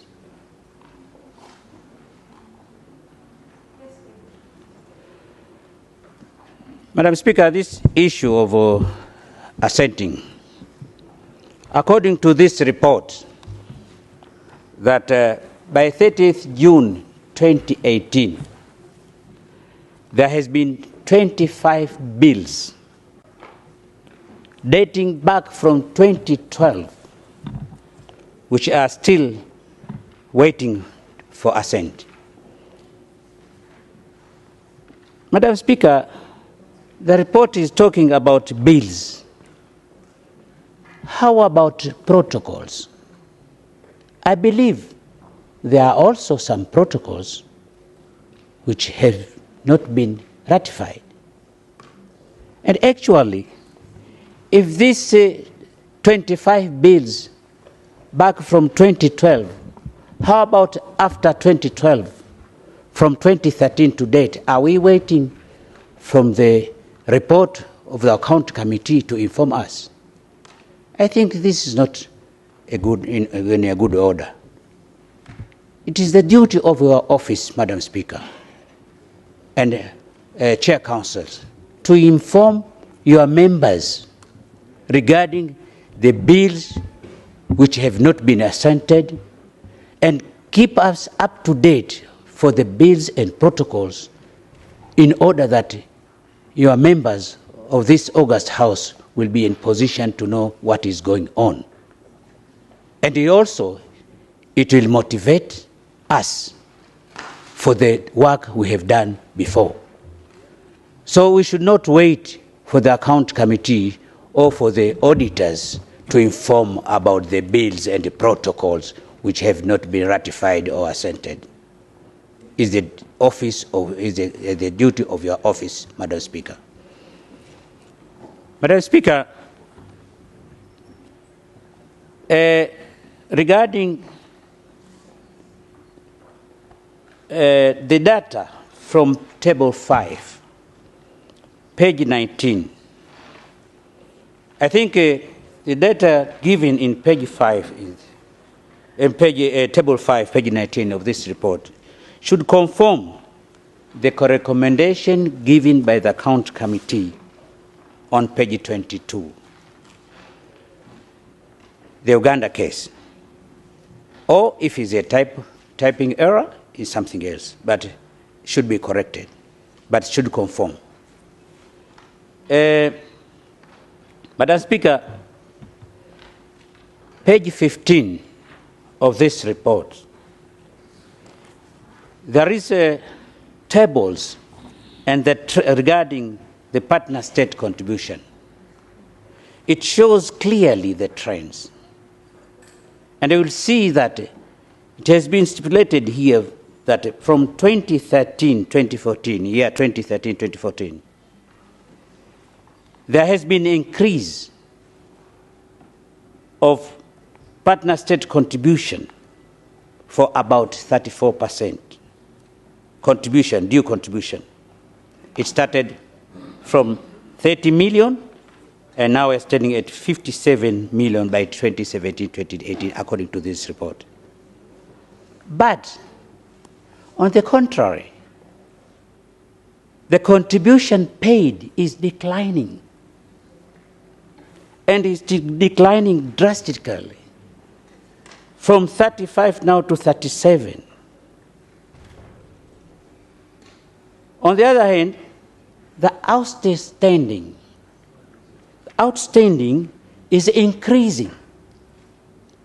So, if you read these data, for those experts for the interpretation of the data, here you will really find there is a very big problem.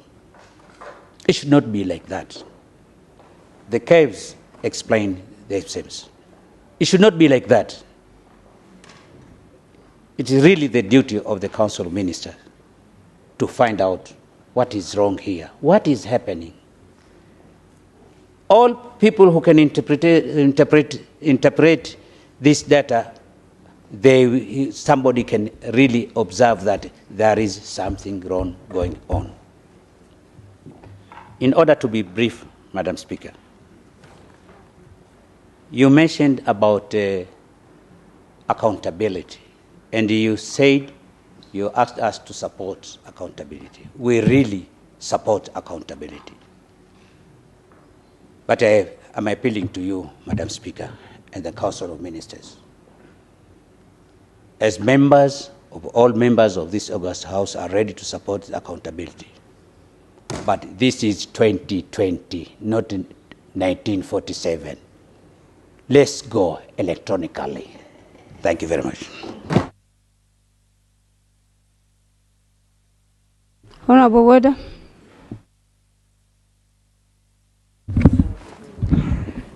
Thank you very much, Right Honorable Speaker.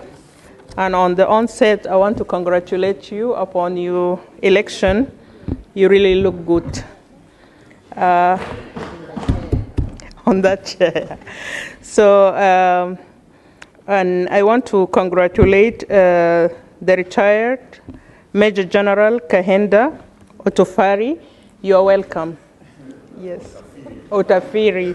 Anyway, sorry for the pronunciation, but yes, you're really welcome. I will be brief. I just want to comment also on the work of the Account Committee under the leadership of the able chair, Dr. Magembe, and the rest of the account members for the job well done. The report is really well precise. And those who are not members of that committee, we were able to get some information. But my concern is on page 17, and I think some of the former speakers, they have spoken about a non-assent to some of the bills, but I will be specifying on the protocols. Because on that page 1.4, legal instrument not ratified by some or all partner states.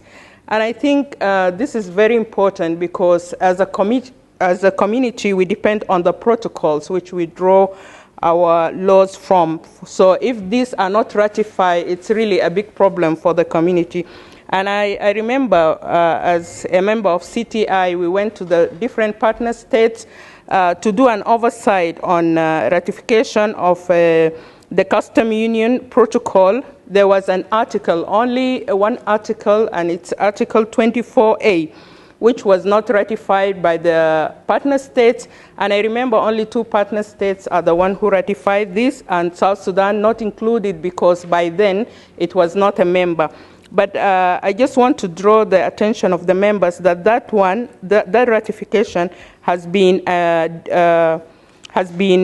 recommended by the Secretariat from 2009. So you can see the lengths, how events are not taking place, and we should be really very conscious about the time span whereby a protocol should be ratified if it's amended or a bill has to be assented to. The other thing which I want to talk about, Right Honorable Speaker, is on page 23. It talks about the ICT and the information, and how there is no any robust use of information and technology in that department, yet it's a department of IT. And that department, it's mentioned that, and I quote, that it's lack a governance, a structure, a strategic plan, as well as policies and procedures. And yet it's the IT system which should integrate and should really carry the work of the secretariat and the work of these offices. So, and it's mentioned also that some of the employees there are not exposed to training and capacity building. And right on speaker, you can really get if some of this IT are not given the capacity building which they need. And you know, technology is the trend of this era. So we will be requesting them a lot of capacity and to carry a lot of work when they're not really giving the capacity which they need. And you know that, as I said, that technology has a lot of change every day. And there are many digital applications which they are entitled to go through it.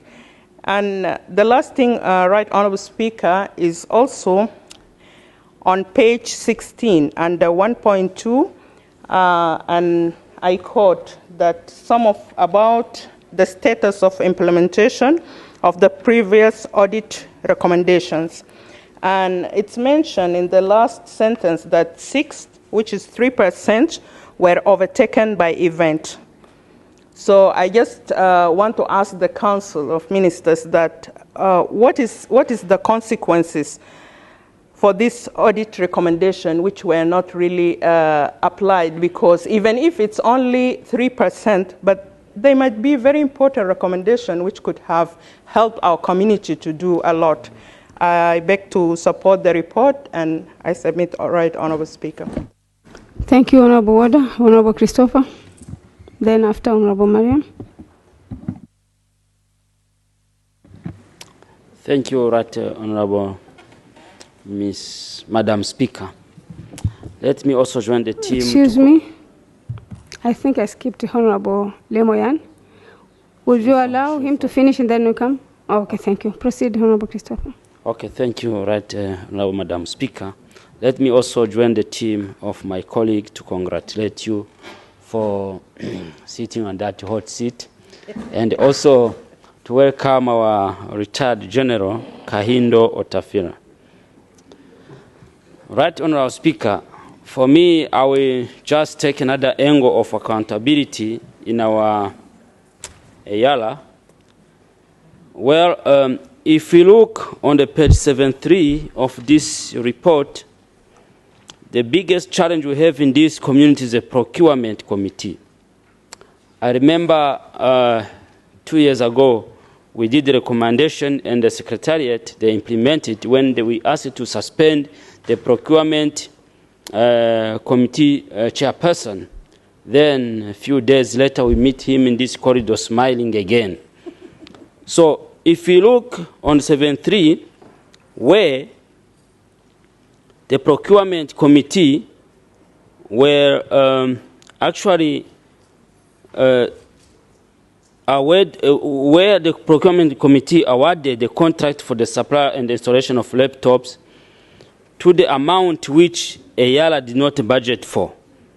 And in this case was the budget for 16,800 USD, and they were given invoices of 51,809 US dollars. And this contract, they were awarded to the companies which are not even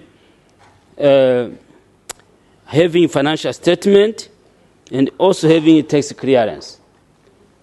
And again, we look on the same item on the page 30, on the page 70,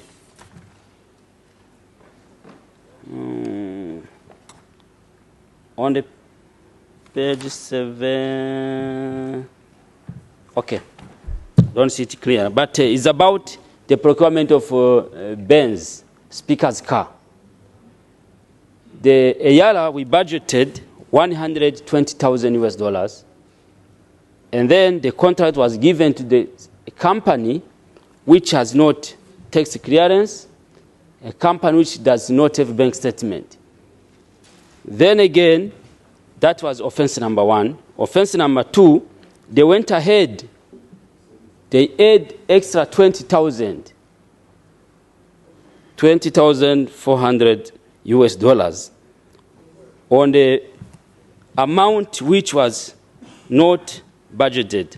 That's where accountability comes. It's not about the boarding pass.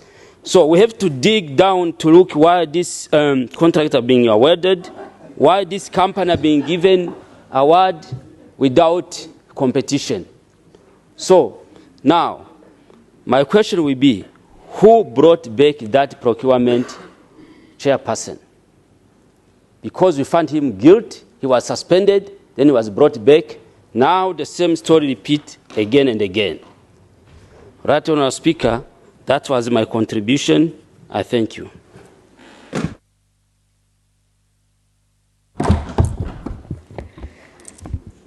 Thank you, Madam Speaker. Let me also join my colleagues by offering my sincere congratulations to our new member, Honorable General Kahinda Rutafire. His reputation goes before him. So we are very happy, and we are expecting to learn a lot from his wide and distinguished wisdom. I want also to congratulate you, Madam Speaker, for successfully sitting in that distinguished chair. We hope that next time we are going to have a woman speaker. Let's hope so. My comments are going to be very few, but I'm starting on the premises that as a community, as an institution, we are working, basing on the treaty, but we are also basing on the East African Community Vision 2050, and then slowly we develop our 5-year strategic plan and annual plans. And we need people. We need people to implement what we have planned. Quite touched by the fact that we don't have adequate staff in all institutions. Much as we have given data for 6 institutions, I didn't see data for Eala. I'm not sure that we are improving in that area, but having only 46% of our vacancies filled in, that is us operating as East African community, below 50% of fulfillment of the vacancies, I think has significant repercussion in the plans that we have. And indeed, our committee, which has done a very good job, has indicated the consequences, which I'm going to underscore in my discussion. One, which is clearly indicated, is lack of segregation of duties. Therefore, no wonder sometimes we have all these audit queries. If you have lack of segregation of duties, what do we expect? Failure to accomplish tasks, low budget allocation or absorption, and understaffing in critical areas such as project coordination and in budgeting and planning units. On page 30, we are told that the East African Community Development Strategy for 2016-2017 and its annual progress report, significantly we are lacking mechanism for monitoring and evaluation. We don't have the indicators to help us to follow through the progress. And in that regard, it is quite hard to measure our progress. And it is also saddening to see that even the committee that is supposed to be sitting in the review of the budget and planning processes is not meeting, and partly the problem is lack of staff. When I read all this, as a person who really follow up on project issues, I'm quite disappointed. And I'm worried as well. And it is indicated very clearly in this report that part of of the problem that is actually fueling this matter is delayed finalization of the institutional review and job evaluation exercise, which has limited the community to be able to establish and implement an appropriate organizational structure in order to resolve the current staffing and recruitment challenges it is facing. I'm in Eala. I'm expecting to work with a number of professional people to support me and to support my colleagues in developing different legislatures. And we are facing a problem of staff. How are we going to actually impress the people of East Africa that we are doing what we are expected to do if we don't have the staff in place? I would love to see that the staff issue is really addressed, especially starting with our assembly. We cannot be doing the job that we're supposed to be doing if we don't have adequate staff. And I'm urging that at least we do something about it. The exercise, which has taken 10 years, which is about half the lifetime of our community, has not been accomplished to date. What kind of restructuring process is that? I beg to rest my case, but once again, let me congratulate you and congratulate the committee for a job well done. Thank you. Thank you, Honorable Lemoyan. Honorable Maria. Thank you very much, Madam Speaker. It has been a long time I have not said Madam Speaker. I would like to take this opportunity also to congratulate you for your appointment as a speaker, and you have proven to us how diligent you are, and especially today for making sure you have given all members a chance to speak. We really appreciate that, because that's not often happen. Right, Honorable Speaker, also let me also take the opportunity to, I'll be very brief, I'll take less than 5 minutes. Let me also congratulate our new member, Honorable Kahinda Tafire. Welcome to our parliament. Right, Honorable Speaker, as I said, as I promised, I will not be long. I will go straight directly to my point. I'm not a member of account, but I'm glad I've been given this opportunity to contribute. Right, Honorable Speaker, we've been singing institutional review for almost more than 10 years. Now it has been finalized. I'll be very brief. Our main problem here in Eala is staffing. And not only in Eala, in all EAC organs, we have a problem of staffing. Let me also remind, I have a point I want to make, which I'll try to put it in the commission side, that we should have a specific slot, as all other partner state parliament, to have a specific slot for the Council of Ministers, to have a slot for questioning. We should have a time specific in each plenary to question the Council of Ministers on the progress of what we always put it here, because there are our representative which connect straight to our government. We've been trying to wait for institutional review. Now the review has been done. I remember last year, if it's not 2 years back, Honorable Kivenjinja, we put this forward about staffing, and he promised us.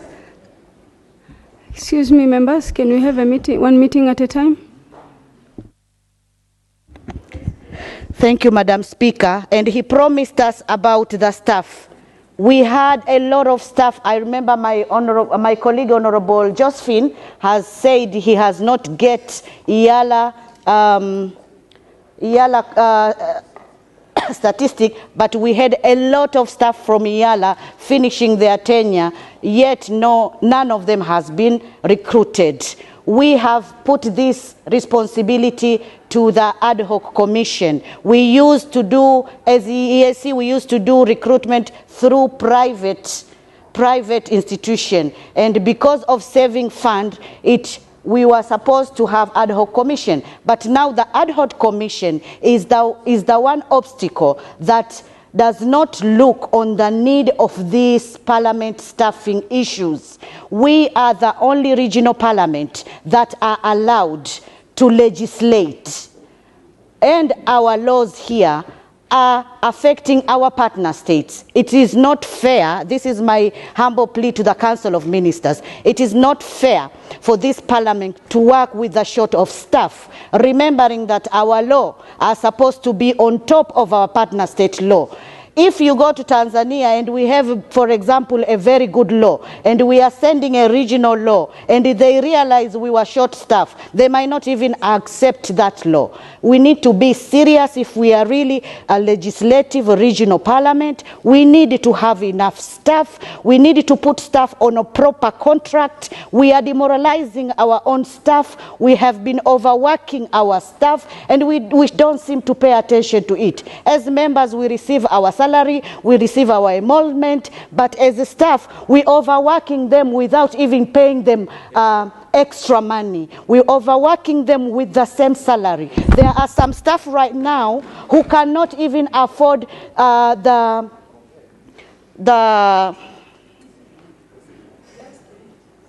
they don't have enough emolument. That's what I'm saying. They don't even have enough insurance because some of them are in the short term. We've been talking a lot about this. What I'm saying is I will bring it as a question to the Council of Ministers. Now I will start this as a habit to come and ask them to give us deadline on other issues that are pressing us, to give us answers when they can sort out the issue that we are bringing this in this parliament. We used to have a habit of just singing about our comments. We come here, we elaborate our comments, we sing and sing, but we don't have enough answers. So we need answers. Are you taking the information, Honorable Madam? I'm finishing, right, Honorable Speaker. I'm the last one to speak. I've been quiet. I've never interrupted anybody. Information is good for you. I respected everyone. So I will urge others to respect me when I speak. I will not accept any information. But I'm just saying I will bring a question to the Council of Ministers to tell us exactly when are they recruiting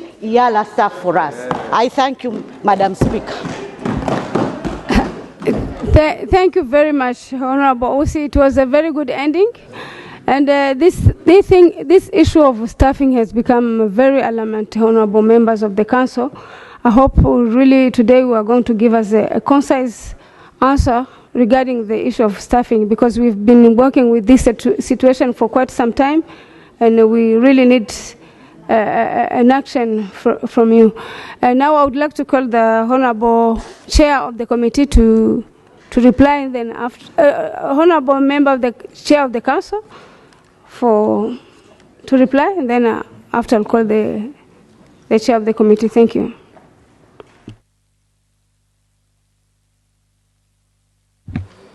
Thank you very much, Madam Speaker.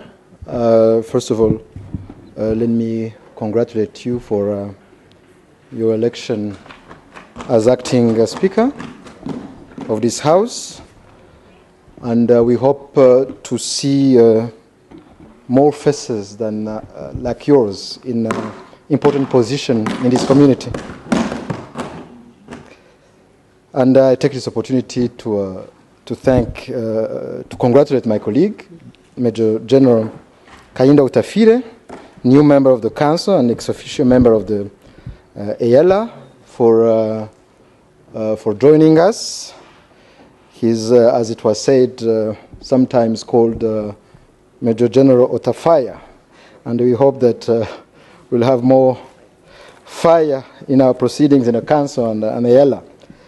And he's also, as you know, chairperson of the Global Pan-African Movement. So he understands issues of integration, and we hope that he will help us in this process. The Council welcomes and appreciates the report of the Committee on Account, and will study all recommendations with a view to implement them. There are several issues that were raised. There is, first of all, the issue of recruitment and the ad hoc commission. We should recall that the Council of Ministers met in October following several sessions with the ad hoc commission, with all organs and institutions, and we have taken a decision on the new structure of the EAC organs and institutions. And we have directed the Secretariat to proceed with the recruitment for the maintained position on the structure. So we have taken a decision as a council about this issue. And we also took a decision about the problem of temporary staff, because some temporary staff were there for 10, 12 years. That was a difficult situation that we cannot allow in the community. So we should ensure that this decision of the council is implemented. We have heard several proposals regarding the ad hoc commission to make it permanent. We will look into it in order to ensure fairness in the recruitment, but also to be fast in recruiting, because we can't take long in recruiting staff of the community. There was this issue of water Jacint that was raised. There were problems of malfunction of the machine, the harvesting machine of the water Jacint. So we are going to work closely with all relevant stakeholders to address this issue.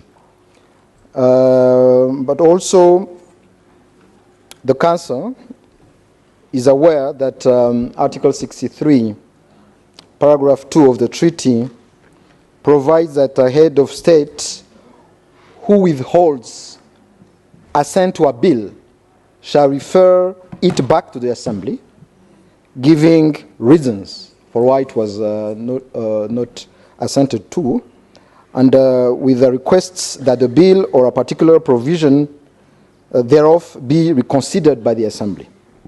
The Council is concerned that the Assembly does not receive returned bills with such requests and will follow up on this matter. And the Council is, of course, concerned by the delay in assenting bills. And to mitigate this challenge, Council ensures that at every summit, that the heads of state assent to bills so that to address these challenges. And the Council welcomes the proposal also to publicize the achievements of the community. It is important in our awareness program, and is going to direct the Secretariat to sensitize the public more comprehensively. There are also the issue of alternative funding mechanism that was raised by several members of the House. The issue has been going on for so long, but now the relevant sectoral council on finance is in charge of it, and we hope that we will conclude this matter very soon, because this is an issue we need to address in order to sustain the financing of our projects and programs, because now, and this issue is related to the remittances that we have now, and as we speak now, we have only 61% of remittances by partner state, for 4 months away of the end of the fiscal year. So it's an issue. It's an issue we have. There are partner states that are not paying, but others that are paying, but not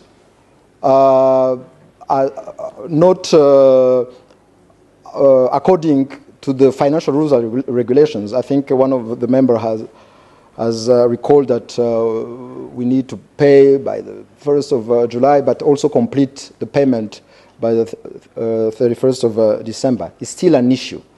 And the problem is that we are budgeting our activities as if we are going to receive the 1.3 times 6 contribution by partner states, which has never been the case for the past 5 or more years.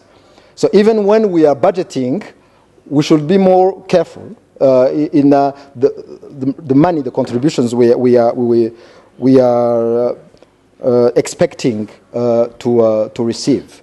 So this is an important issue that we need to deal with. There's the issue of remittances by partner states.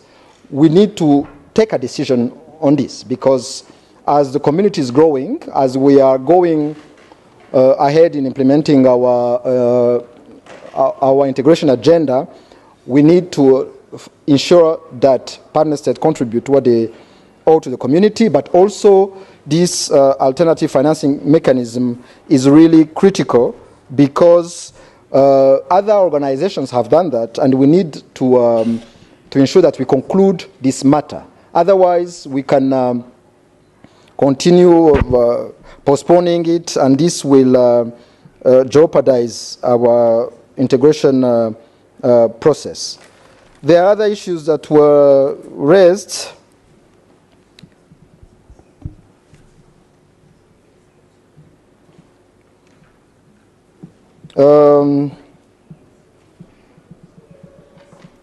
The particular need of East African Court of Justice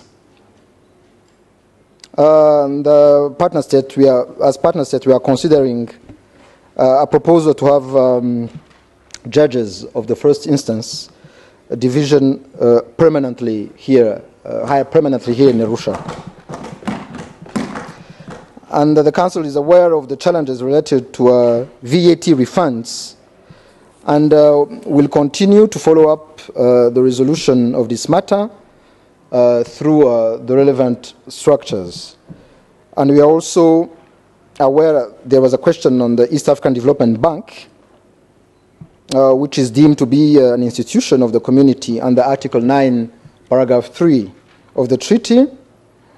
The bank is also regulated by a charter and a number of shareholders, some of whom are not EAC partner states.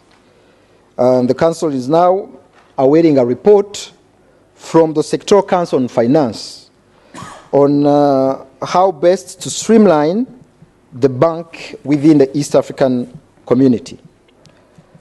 Regarding the ratification of protocols, the Council takes it seriously, and we ensure that the ratification of protocols is a standing summit agenda. And as I said, and this has gone a long way to encourage partner states to ratify those protocols. And the Council is committed, of course, to implement previous audit recommendations and is going to follow up this matter with the affected organs and institutions. I think those were questions that were asked, and we once again appreciate the quality of the report of the Committee of Account, and we will, as a Council, work together with you to ensure that its recommendations are implemented. Thank you. Thank you very much, Chair Council. Yes, Chair Committee, can you please wind up?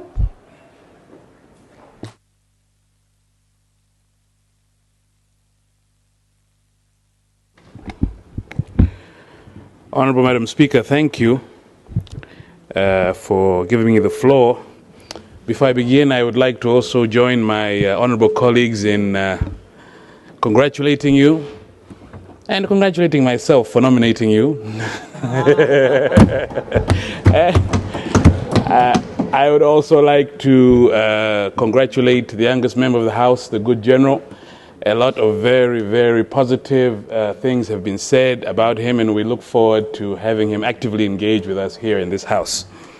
And before I continue, Honorable Speaker, I would like to say again that As you can see from yesterday, we had two very, very able candidates for the position of the speakership, and both of them were ladies.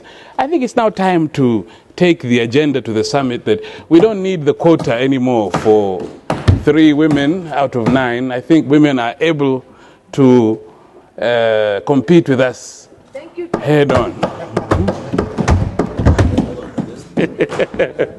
All right, Honorable Speaker, let me wind up. I'd first like to point out or commend the members who contributed to our report. The Honorable Abdul Kadir Aden, Honorable Gideon, Honorable George Odongo, Honorable Kasamba, Honorable Thomas Dutt, Honorable Wanjiku, Honorable Rosa Ko, my sister, the Right Honorable Miriam Genyi, the Right Honorable Rigema, the Right Honorable Susan Nakauchi, the Right Honorable Victor Burukukie, the Right Honorable Dr. Uburu. Order. Oh, did I make a mistake? Who? Oh. Thank you, Madam Speaker. I just want to correct my brother, Honorable Chair. Only Speaker is supposed to be called Right Honorable. The rest of us, we are all just members. Thank you. I accept the information. The Honorable Dr. Uburu, the Honorable Francoise, the Honorable Paul Msomali, the Honorable Dennis Namara, the Honorable Fatuma Ibrahim, the Honorable Francine, the Honorable Habibu Mnya, the Honorable Dr. Woda, the Honorable Josephine Lemoyan, and the Right Honorable Mariam Usi Yahaya. Honorable, sorry, I apologize for that. It's, order. It is habit. Omi. I'm about to mention your name, Honorable Chris. Please do. And the Right Honorable Chris Nduwayo. The Honorable. Sorry. I would like to apologize to the members for that, Right Honorable, but even if I say it, it's a good blessing to you. It may be. But I understand. Honorable Speaker, I would like to thank the members for all of their very, very valuable contributions to this report. For the sake of time, I will not go into what each member said. I will touch on the main issues which have already been elaborated by the chair of the council. The issue of staffing was a very big issue in our deliberations. Every head of an organ or institution that came into deliberations with us had an issue with respect to the new structure that had been proposed and their staffing levels. And I urge Council to look into this. Of course, with respect to their role, they're looking at how they can control expenditure. But as well as controlling expenditure, it's also very important to make sure that we have organizations and institutions that can actually do the work. I'll take the example of Esteco, the executive secretary, a very bright lady. Her complaint was that while she has been given a large number of staff members, she did not get enough of the right kind of staff members. So she was given secretaries, she was given drivers, but her request for 2 research officers was turned down. So she was complaining that, how can I carry out research if I don't have the right kind of staff members? So I think that's something which the council needs to look at. We understand that you're doing a balancing act, but that's something that you might have to look at again. Maybe again on this issue, we also had the Secretary General with us on 2 days where he brought up the same issue. And he felt aggrieved that as the Secretariat, although they had gone to the lengths of creating a report and sitting in Moshi for 3 days and trying to see how they can contribute to the structure, they only got 10 minutes in front of the council to present their report. So they feel a bit aggrieved that they didn't get enough time to tell you what their needs were. As they say in Swahili, anayelala na mgonjwa ndio anajua hali yake. He who sleeps with the sick patient is the one who knows how he's doing. So as the Secretariat, they were hoping for more time to give input into the structure. So I know that it is complete, And I understand that you have to put your foot down somewhere, but maybe give them some more time on that issue. On the issue of the lack of implementation of old recommendations, I think it's about 57% of the previous recommendations that have been implemented. We congratulate the Secretariat for doing that, and the Council, but also we understand that lack of staffing plays a very big role in why these recommendations have not been completely fulfilled. The other issue which members will bring up quite often is the issue of the assent of bills. I think that the Council Chair has pronounced himself very, very eloquently on that issue, and I don't think I need to dwell on it any further. With these three things said, the rest of the issues, the Council has pronounced itself through its chair very well. I would like to thank the members of my committee for their very, very hard work. Sometimes, we work even without being paid. There's a time we spent 17 days here in ARUSHA without a cent of per diem, and we had quorum on each and every single day. So I congratulate them, I thank them, and I'd like to say also that I have a very, very good mix. I'm very, very lucky as a young chair, so I'd like to thank them. This report marks a moment where, as our committee that took over in 2017, although we had a report, we had a 2014, 2015 report when we came in, but we are up to date. We have worked hard over these two years. We worked hard. The committee is up to date, and with that, Honourable Speaker, I'd like to submit my proposal for your question. I'd like to thank you very much. Thank you. Clarification. Thank you very much, Honourable Chair of the Account Committee. Clarification. I think now I'll put the question. Clarification. Who's requesting for clarification? Oh, Honourable Francine. Yeah. Thank you, Madam Speaker. I think there is a question you have raised about those staff who have been mentioned.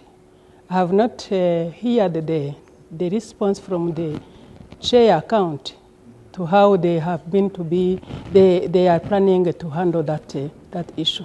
Thank you.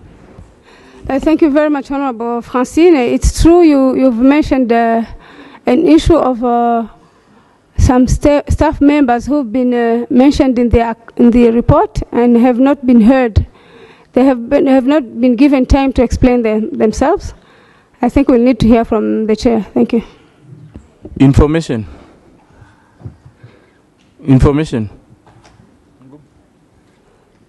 Are you taking the information, Honourable Magembe? Yes, I'll take the information. The good thing is that I'm also a committee member of the Accounts Committee. Right Honourable Speaker, this committee has not received any formal complaint from anyone, either in written or so, for us to cause a discussion on that. Secondly, you should understand that this committee is also limited by time. So these kind of things maybe can be discussed next time, and we request that in the interest of time, Right Honourable Speaker, can we move forward? The committee will address this later on. Thank you. Clarification. Honourable Magembe.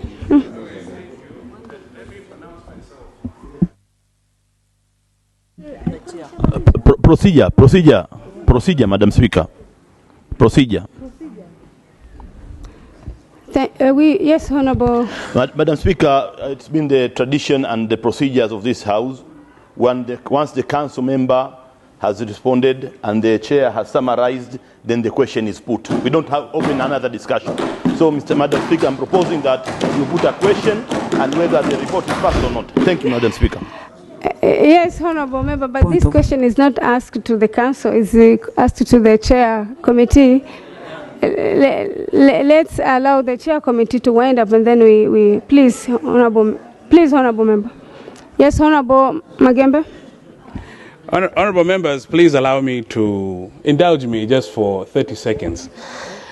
Honorable members, if you remember correctly, in the last report that we presented before this House, it was the second time the report had been presented.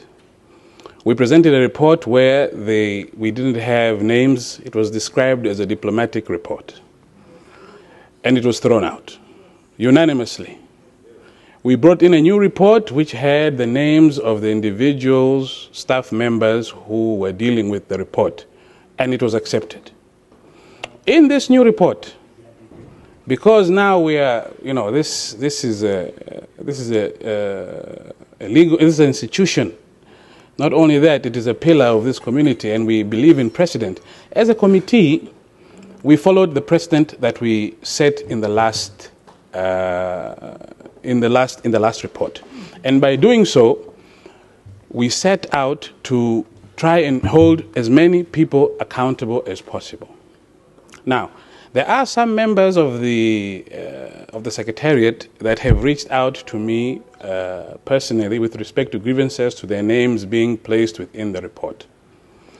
Okay, and my advice was that, and this is, of course, I'm giving this now, this is my advice in an informal capacity, was that try and move a motion where I can accept or not, if it is written to me in writing while the debate is going on, or it is put to me while the debate is going on and sent to me in writing, then I can move whether I accept or I don't accept. Also, so unfortunately, the members who stood up to raise the issue did not move it as an amendment.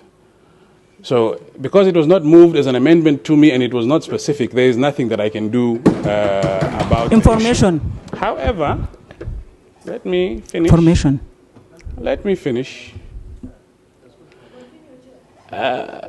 She said information. You're taking the information, Mheshimiwa Magembe. I think maybe she should allow me to finish before I. Yeah. Okay. While I was sitting here and my report was being deliberated, I received a letter which was addressed to the clerk by, I don't want to mention his name, I don't think it is appropriate. I received a letter to the clerk requesting a meeting with the committee on an issue which had already been deliberated on, which had been laid upon here, and I will grant this individual a meeting. In fact, God is good, we have a meeting on Thursday. So I will grant this individual because we want to hear everyone. We don't want anyone to feel aggrieved. Okay, so we will grant this individual a meeting on Thursday. But with respect to this report as it lays here today and it is about to be voted on, I am very sorry. The amendment was not moved in a manner in which that I can respond on, and this is why I did not respond to it. Clarification. So, clarification. Yes, Honorable Francois. Thank you, Madam Speaker. I may recall, right, that I recommended the Committee on Accounts to go through this report. If you can remember that I stated about that, and revise the names that they were put in this report in terms of accountability. If those people were recalled to be maybe questioned so that they can give their views on these disciplinary measures awaiting for them. And I think the chair maybe was around or not, but I said about it. I submit. Honorable members, I understand that maybe there are some staff members who complained to some member of parliament because those who are bringing this issue may have been receiving this complaint. Let's allow the account committee, since they have a meeting next time. You've said, Honorable Chair, you have a meeting one? We have. My stance on this issue, Honorable Speaker, as the custodian or the member that the House has given, Okay. My stance on this issue, Honorable Chair, is that there was nothing that was given to me in writing or nothing that was given to me on the floor orally that I can make a ruling on as an amendment to this report. However, these complaints can also be taken care of by Council once the report leaves our hands. And I urge that Council do that, but also on Thursday, once the report has passed here, we will meet with this member of staff. Of course, now this has been given to me as a copy. Of course, it has to go through the Speaker's office and come to me. But I will make sure that I talk to the Speaker, who is you, and we will meet this member of staff on Thursday. If the need arises. Thank you, Honourable. Thank you, Honourable Chair. It's good that this member of the staff be heard by your committee on Thursday, and I thank you for availing yourself to have time and discuss it with this member of the staff. I now put the question. That the reports of the Committee of Account on the East African Community audited account for financial year 2017-2018 be adopted. Those in favor say aye. Aye. And those against say nay. The ayes have it.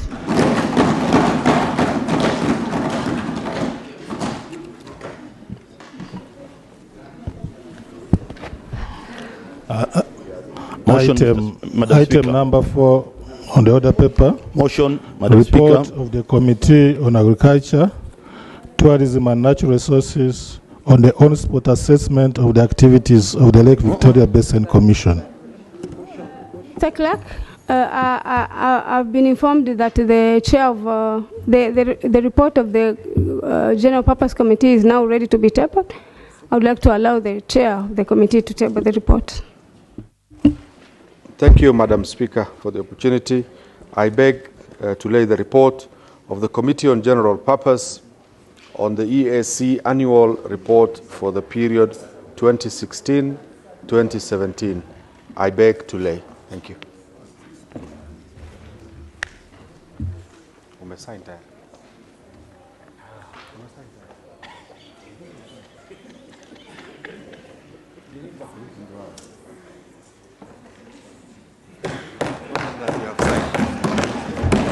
You've signed. It is signed. You've signed. He has forgotten that he has signed the report. Sorry. Thank you. Procedure.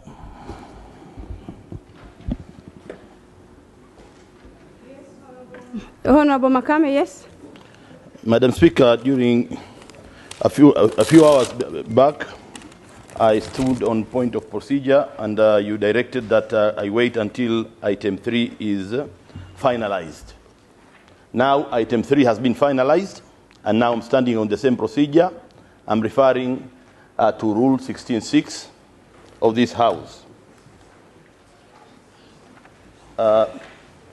We talked about the order of the business set out in the order paper on any particular day may be amended. And on that particular item, Madam Speaker, I sent a request that we give priority to item number 6 and we bring it to item number 4 because of its importance. So, Madam Speaker, I beg to move. Thank you very much.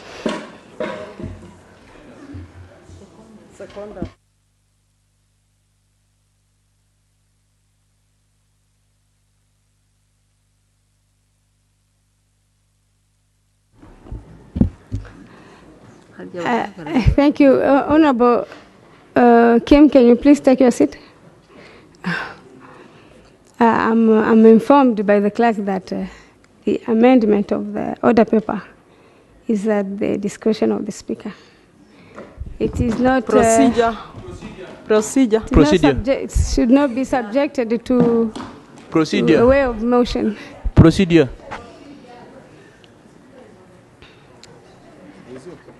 Please wait the Speaker to finish, and then we'll be given opportunity to speak.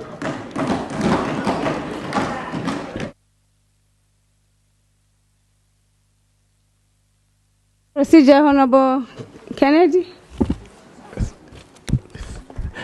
Thank you so much, our able Right Honorable Speaker. I rise up to on page 19, that is part 4 order of business. The Speaker shall, in accordance with the direction of the Commission, determine the order of business of the House. It is never anywhere in these rules and procedure mentioned that it is under the discretion of the Speaker. So, Madam Speaker, I want to say that this order paper, these rules and procedure clearly spell who determines the order of the day. Clarification. Clarification. Clarification. Yes, Honorable Njiku. Thank you, Honorable Madam Speaker. I think what Honorable Kennedy is referring is true on face value, but Rule 16.1 say that the Speaker shall, not will, in accordance with the direction of the Commission, determine the order of business of the House. May I put it on record while the clerk is advising you there that as a commissioner and many others who are in this House never determined this order paper, and they have never even ever determined any order paper for the last 2 years. Point of order. For the last 2 years.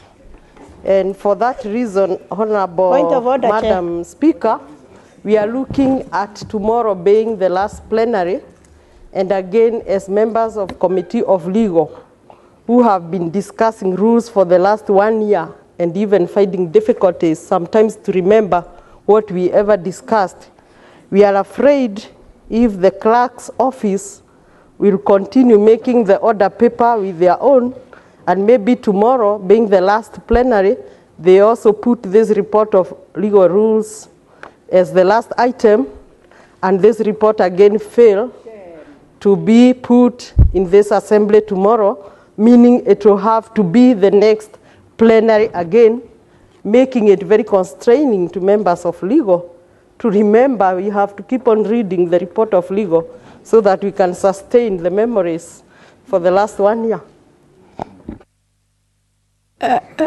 Point of order. Yes, I have a procedure from Honorable Abdulkadir. Excuse me. Thank you, Fatima. Honorable Speaker. Honorable Speaker, I just want to correct my colleague, Honorable Ken, with regards to the order paper. In accordance with procedure number 16, subsection 6, the order of business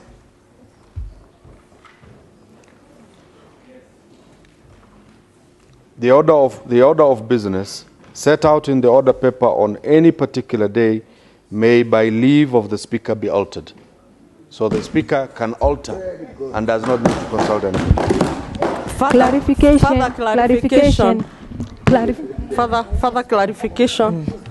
Further clarification. Yes, Honorable Wanjiku, please, I will not allow further and further clarification. Honorable Madam Speaker, let us be a bit serious and not put issues of clarification versus clarification for purpose of putting them, but let us put this House in accordance to the rules. I have just said 1 minute ago, and I want to believe our memory are not that slow, that the commissioners have never determined any order paper, not even this one.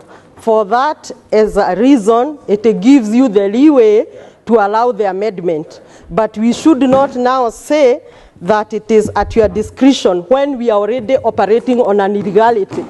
This order paper is illegal as it stands. The order papers that have been there for the last 2 years are illegal because the rules say, and I can read again, the rules say, I am on the floor, and I am on the floor, I am on the floor. Honorable members, the Speaker shall, in accordance with the direction of the Commission, determine the order of business of the House.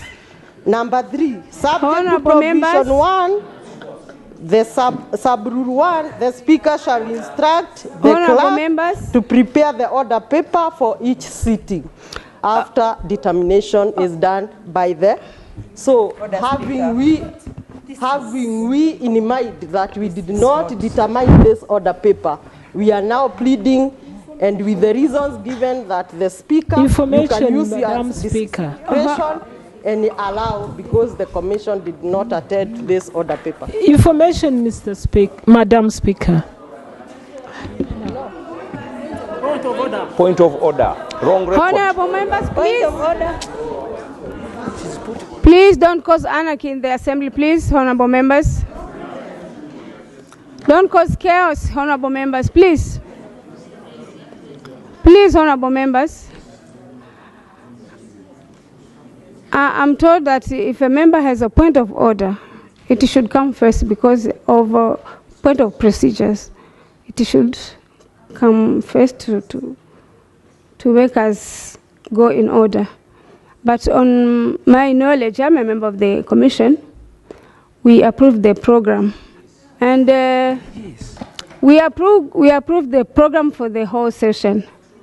And the program of the day comes from that approved program at Maryland. However, excuse me, members, however, if there is an emergency, our rules give the Speaker a window to alter the order paper.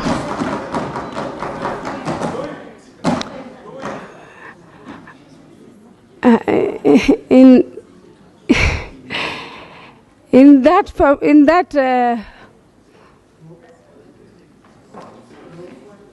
I would like to, first of all, I would like to hear from Honorable Makame. Why are you insisting that we amend the order paper? Thank you very much, Madam Speaker, for allowing me to justify why I think we should have an amendment of this order paper. Madam Speaker, the Committee on Legal Rules and Privileges has met 3 times, once in Dar es Salaam, once in Zanzibar, and once in Rwanda, to discuss on amendment of the rules of the House. It is very important that they get a slot and have that presented. And I think accordingly, because we've been debating on other things. Yesterday we didn't even finish debating the accounts report, and now we are not going to give the legal rules and privileges. And actually, from the name of the committee, legal rules and privileges. So we have to give it privilege here. So, Madam Speaker, having said that, kindly, I beg your indulgence to check whether we have secondment from the other members, and we can move. Thank you very much, Madam Speaker. Point of information. Yes, Mheshimiwa Fatima. Right, Honorable Speaker. I really don't know what is the problem, because really, of course, as the chair of the committee, we've been working on these rules for some time. But I'm happy that now it is on the agenda. As we insist that it should come as item 3, because it was among the last items, even now many members here do not have the report. So printing out the report, it will take time. So I would like to request that we allow the agenda to go as planned, because every item is important. We still have tomorrow, and if it's not tomorrow, we've waited for a whole year. We can also sit in next sitting. So I don't see the urgency. Thank you.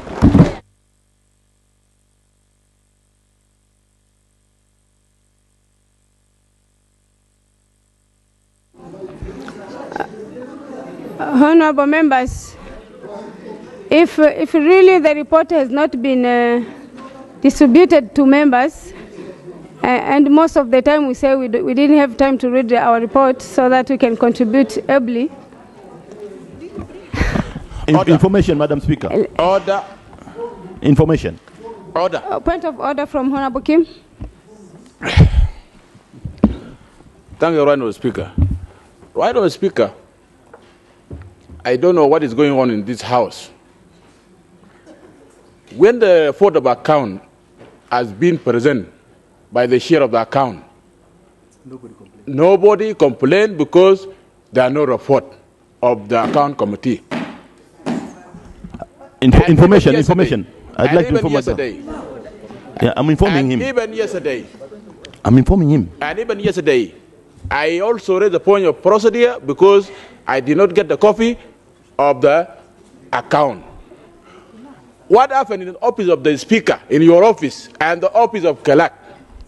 Why you are not brought enough document to the members and you are putting those report to the order paper? Information. So if we accept information, but Honorable Speaker, Honorable Makame, I'd and like then just to that will be the last. Then I will make my ruling. yeah, just to add information to my brother, Honorable Kim Gai, who has been discussing about the manner we handle the accounts report. But also, while informing him, I'd like to quote the final submission of Honorable Engineer Mohamed Habibu Mnya, when he was saying that we should go digital.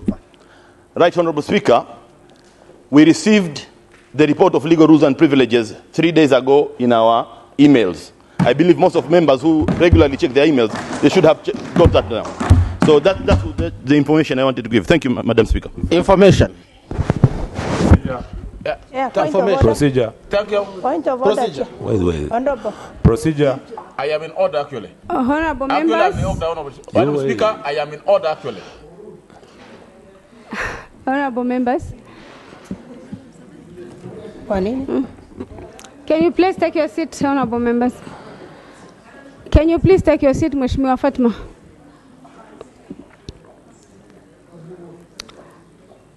Now, honorable members, I'm changing the order paper. Let's hear what the members, because they are asking for this report of legal to be read. Let's go for this report.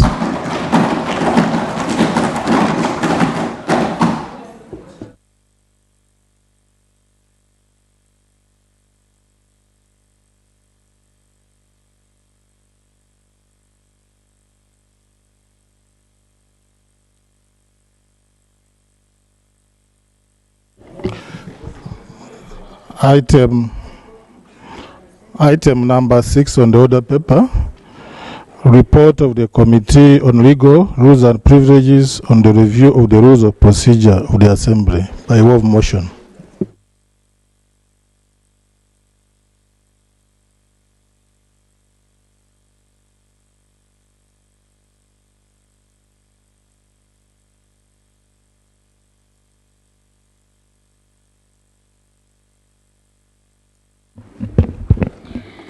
Okay, Right Honorable Speaker, I wish to move the motion that the report of the Committee on Legal Rules and Privileges on the review of the rules of procedure of the Assembly be adopted. Sorry, be adopted. I beg to move. Thank you. Seconder. Honorable Mariam, Honorable Kasamba, Honorable Akol, Honorable Msamali, and all members who are sitting.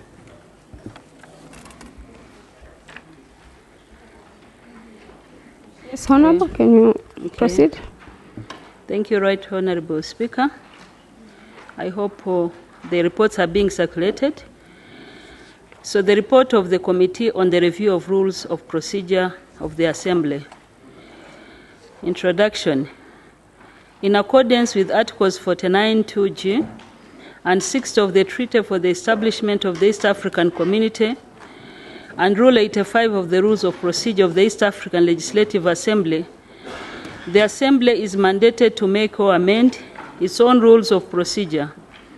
One of the responsibilities of the Committee on Legal Rules and Privileges under Rule 81, Clause 1D, E, and F, and Annex 5B, 2G of the rules is to handle the amendments of the rules of procedure of the Assembly. In addition, Rule 16 of Annex 8 of the rules of procedure of the committees of the Assembly, requires standing committees to be flexible and proactive and address unforeseen events of issues of an urgent nature. The first edition of the Rules of Procedure of the East African Legislative Assembly was adopted by the First Assembly in 2001. The 2001 rules were amended in 2008, following the admission of the Republic of Burundi and the Republic of Rwanda to the East African Community. In 2015, the Third Assembly adopted the 2015 edition of the Rules of the Assembly, which are the rules of procedure that the Assembly is currently applying. Background. The second meeting of the Fourth Assembly, held on the 30th January 2018, suspended the application of Rule 80,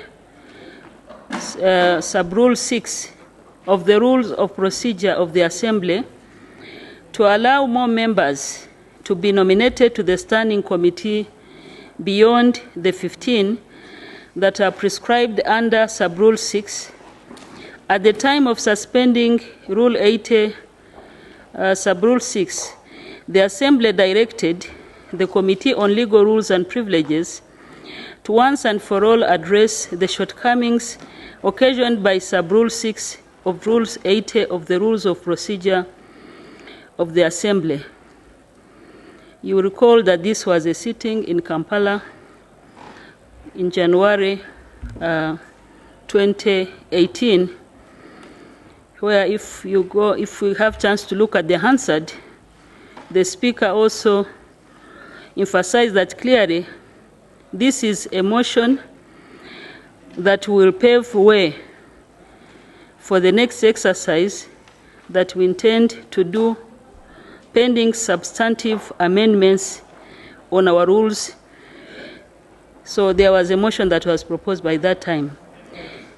At its second meeting, held on the 2nd March 2018, the Committee on Legal Rules and Privileges noted that apart from Rule 80, Sub-Rule 6, there are many other rules that need to be reviewed and amended to enable the smooth running of the Fourth Assembly. Therefore, the committee decided to review all the rules of the procedure of the Assembly. But when I say all the rules, when you look at the report that I'm presenting and also the annex, we realize that some of the rules are in order and we did not make changes. So what we presented to you is what we thought that need to be worked on and where we had consensus. So justification for the review of the rules of procedure of the Assembly. Whereas ordinarily an Assembly would adopt the rules of procedure at the first meeting of the Assembly. Honorable Chair. Yes, Honorable Namala. Thank you very much, Right Honorable Speaker. I'm rising on the point of procedure under Rule 85 on the amendment of the rules of procedure of the House. Because the reason I'm raising at this point is that we may continue reading the report, and when actually we are not following the relevant rules that are required. From what the chairperson has read, there was an issue of amending the membership, the standing committees, and that is what the member referred for amendment of the rules of procedure, that provision of the membership of standing committees. Now, under Rule 85, it gives the procedure on how rules of procedure are amended. And 85.1 reads, any member may propose amendments to these rules. 2, any member wishing to propose any amendment to these rules shall forward his or her proposal to the relevant committee, which shall consider the proposal and report to the House. So, from my understanding, from my legal interpretation, is that the only way in which the rules can be amended is if there's a member who wishes to amend a rule, and then that member would have to forward. Excuse me, Information. We started to debate. Right Honorable Speaker. I would like to request that members allow me to read the report, But because some of the issues that he's raising, you cannot read the report when the procedure is not followed. Information. So, Right Honorable Speaker. You cannot read the report not following the right procedure. Legally, you cannot. You cannot. Honorable Namara, please take your seat. I'm Yes, seeking but your clarification. Guide No, us. no, no, no. I cannot. No, we're not debating. Procedure is not about debate. No, no, no. That's from your legal interpretation. I'm giving my interpretation as a lawyer. You cannot debate a report. You cannot debate the report following wrong procedures. That is it. You cannot read the report when you're not following the procedures. As simple as that. That's him to go and do it.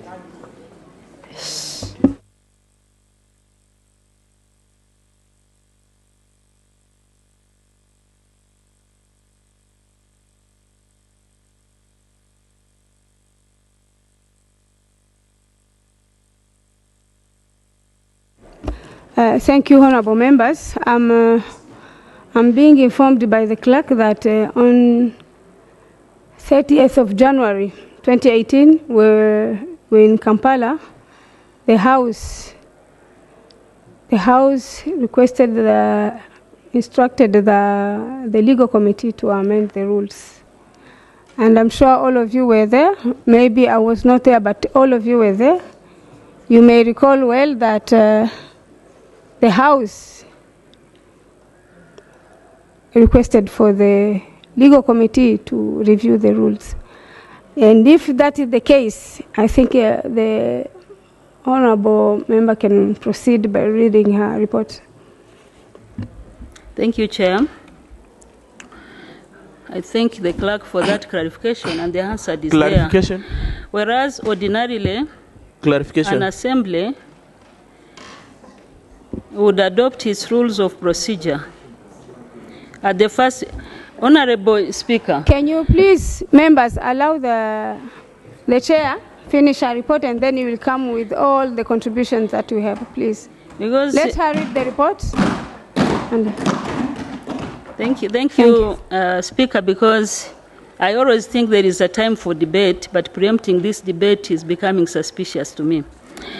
So whereas ordinarily an assembly would adopt the rules, its rules of procedure at the first meeting of the assembly. Honorable Namara. Yes, I want to raise a point of order. What point of order yes. do you have? Madam Speaker, is it in order for the member? I'm an elected member of this assembly. I'm not a joker.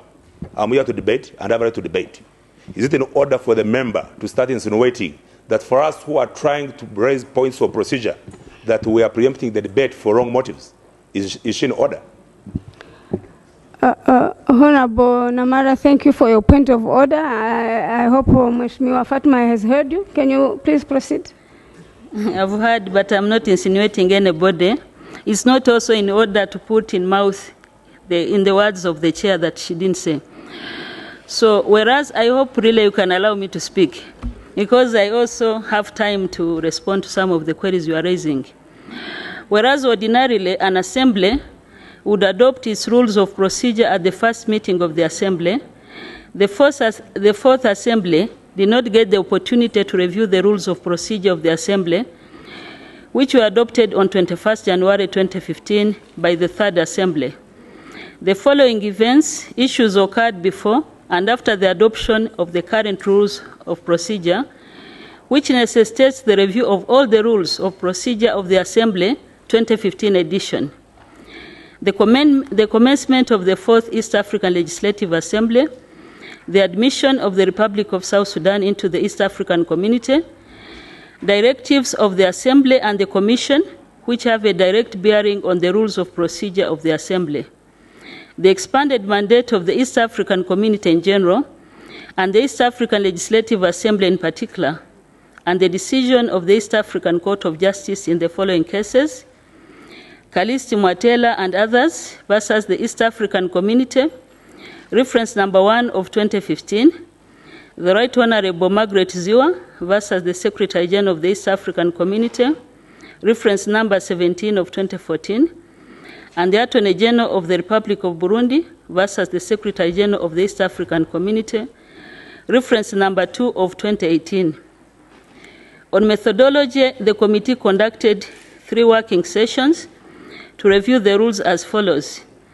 There was a meeting in Kigali, Rwanda, from 27 to 31st January 2019, meeting in Zanzibar, United Republic of Tanzania, from 10th to the 15th February 2019, and the meeting in Dar es Salaam, United Republic of Tanzania, from 29th August to the 1st September 2019. The committee also considered the rules during its sittings held during the plenary meetings of the Assembly. Likewise, members of the committee received comments from members of the Assembly in informal forums.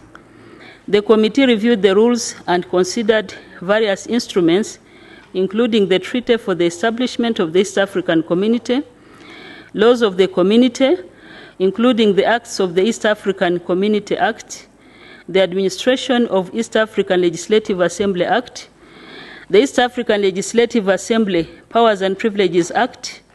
The committee also considered the rules of the East African Legislative Assembly 2001 edition as amended and rules from other jurisdictions, including National Assembly of Kenya, Parliament of Uganda, National Assembly of the United Republic of Tanzania, Pan-African Parliament, and the SADC Parliamentary Forum. In accordance with Rules 85, Clause 1 and 2 of the Rules of Procedure, on 22nd January 2019, the Office of the Clerk, by memo, informed members of the Assembly about the process to review the Rules of Procedure and invited them to submit proposals for amendment to the review of Rules of Procedure. The memo is attached to this report as Annex 1. Observations. During the process of reviewing the rules of the committee, made following observations: ideally, rules of procedure should be adopted at the beginning of a new assembly so that all members participate in the process of scrutinizing the rules that are going to guide the proceedings of the assembly, of which they've just become members. Intensive sensitization program on rules of procedure to members of the Assembly is needed, especially during induction of the new Assembly. The Assembly needs to prioritize and budget for the review of the rules of procedure at the beginning of a new Assembly in order to ensure that funds are committed and available to facilitate effective examination and adoption of the rules of Assembly. The committee found out that many of the rules were borrowed from practices and traditions and rules of procedure of national assemblies of partner states. However, Eala is a regional assembly which cannot be directly compared to all national assembly. There is need to develop parliamentary traditions and practices of the assembly with the regional character, which are customized to the circumstances of the community. Some areas need further consultation and studies in order to develop practical solutions and guidelines which can be included in the rules. Some of the rules are not currently being strictly applied or enforced, and some of the rules are contained in parts or areas where they do not have a direct relation to each other.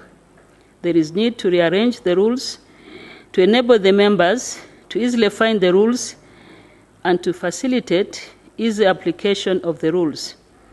Salient proposals for amendment of the rules of procedure of the Assembly. The committee recommends to the Assembly to amend the rules of procedure of the Assembly to include and provide for matters which are currently not addressed or provided for by the rules, remove redundant or inapplicable rules, clarify some rules, and rearrange some of the rules to facilitate the easy application and use of the rules of procedure. Some of the salient proposals and recommendations include the following: proposal on the establishment of a system of election of members to preside over the sitting of the Assembly in the absence of the Speaker, proposal to streamline the membership of standing committees, proposal to provide for addresses to the Assembly by the chairperson and members of the summit and visiting dignitaries, proposal to provide for admission of strangers into the House and committees, and procedure to recognize groups of members of the Assembly. Propose on the establishment of a system of election of members to preside over the sitting of the Assembly in the absence of the Speaker. The planning meeting of the Assembly, held on the 16th August 2019 in Arusha, United Republic of Tanzania, directed the Committee on Legal Rules and Privileges to study and make proposals on the establishment of presiding members to preside over the sittings of the House in the absence of the Speaker.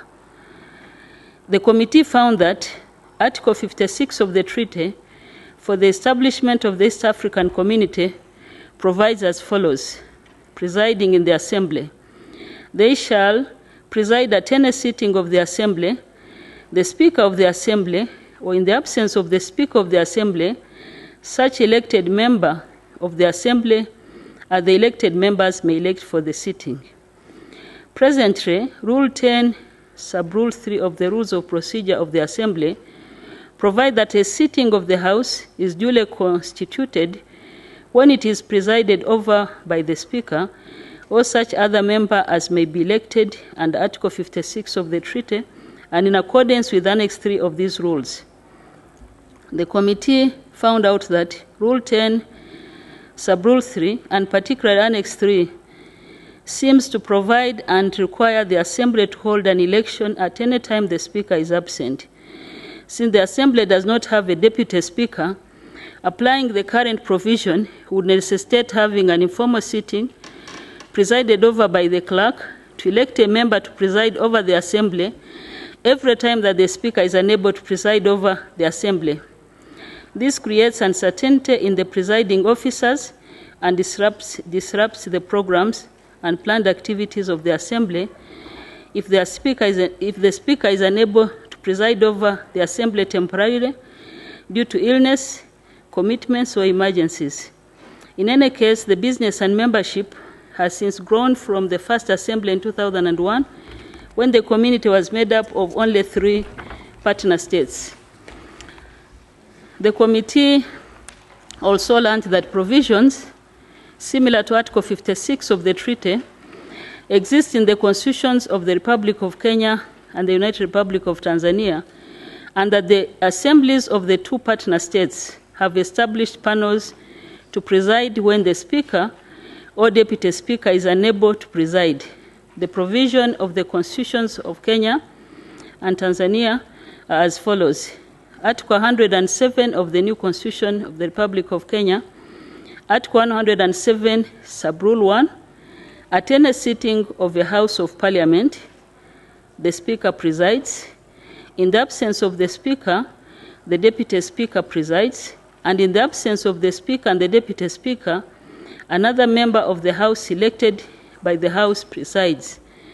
Article 93 of the Constitution of the United Republic of Tanzania, 1977, Article 93, every sitting of the National Assembly shall be presided over by any one of the following persons, that is to say, the Speaker, if the Speaker is absent, the Deputy Speaker, or if both the Speaker and the Deputy Speaker are absent, any member of Parliament who has been elected for that purpose, but a minister or deputy minister or a person holding any other type of office specified by any law enacted by Parliament for the purpose of this article shall not be elected under the provisions of this paragraph. Practice from the Parliament of the Republic of Kenya and the Parliament of the United Republic of Tanzania is that the Assembly elects presiding members, the panel of Speaker or Chairperson, to preside over the sitting of the Assembly in the absence of the Speaker and Deputy Speaker. The presiding members are elected once, and they preside for the entire period of their tenure, as provided for by the rules of procedure of those parliaments.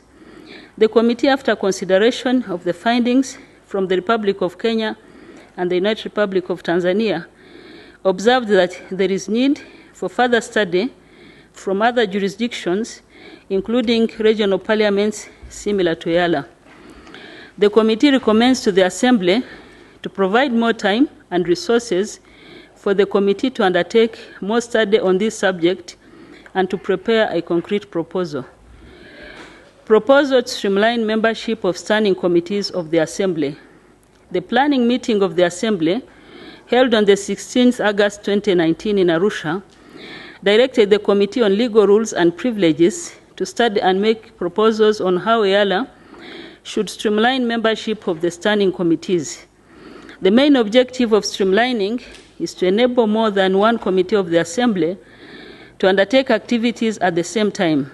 It is expected that when more than one committee undertakes an activity or hold meetings at the same time concurrently, the Assembly will become more effective, save time and resources, and ease the program and calendar of activities of the Assembly. Rule 80, Sub-Rule 2 of the Rules of Procedure of the Assembly establishes 6 standing committees: Committee on Accounts, Committee on Legal Rules and Privileges, Committee on Agriculture, Tourism and Natural Resources, Committee on Communication, Trade and Investment, Committee on Regional Affairs and Conflict Resolution, and Committee of General Purpose. Rule 80, Sub-Rule 5, provide that each elected member of the Assembly shall serve in 2 committees, provided that a member may serve on 3 committees to reflect equal representation by the partner states. Basing on this sub-rule, all committees are composed of members who are also members of other committees. It is therefore not possible for more than one committee to undertake activities or hold meetings at the same time. It is now an established practice of the Assembly that 2 committees cannot undertake activities or hold meetings at the same time. Streamlining membership of standing committees will enable 2 or more committees to work concurrently. In undertaking this activity, the committee considered 3 options that may assist in streamlining the membership of standing committees as follows: pairing of committees with less restriction of membership, pairing committees with strict restriction of membership, and categorizing committees into 2 groups. Option 1, pairing committees with less restriction of membership. Under this option, all the 6 standing committees of the Assembly will be paired as follows: Committee on General Purpose be paired with the Committee on Accounts, Committee on Agriculture, Tourism and Natural Resources be paired with the Committee on CTI, and the Committee on Regional Affairs and Conflict Resolution be paired with the Committee on Legal Rules and Privileges.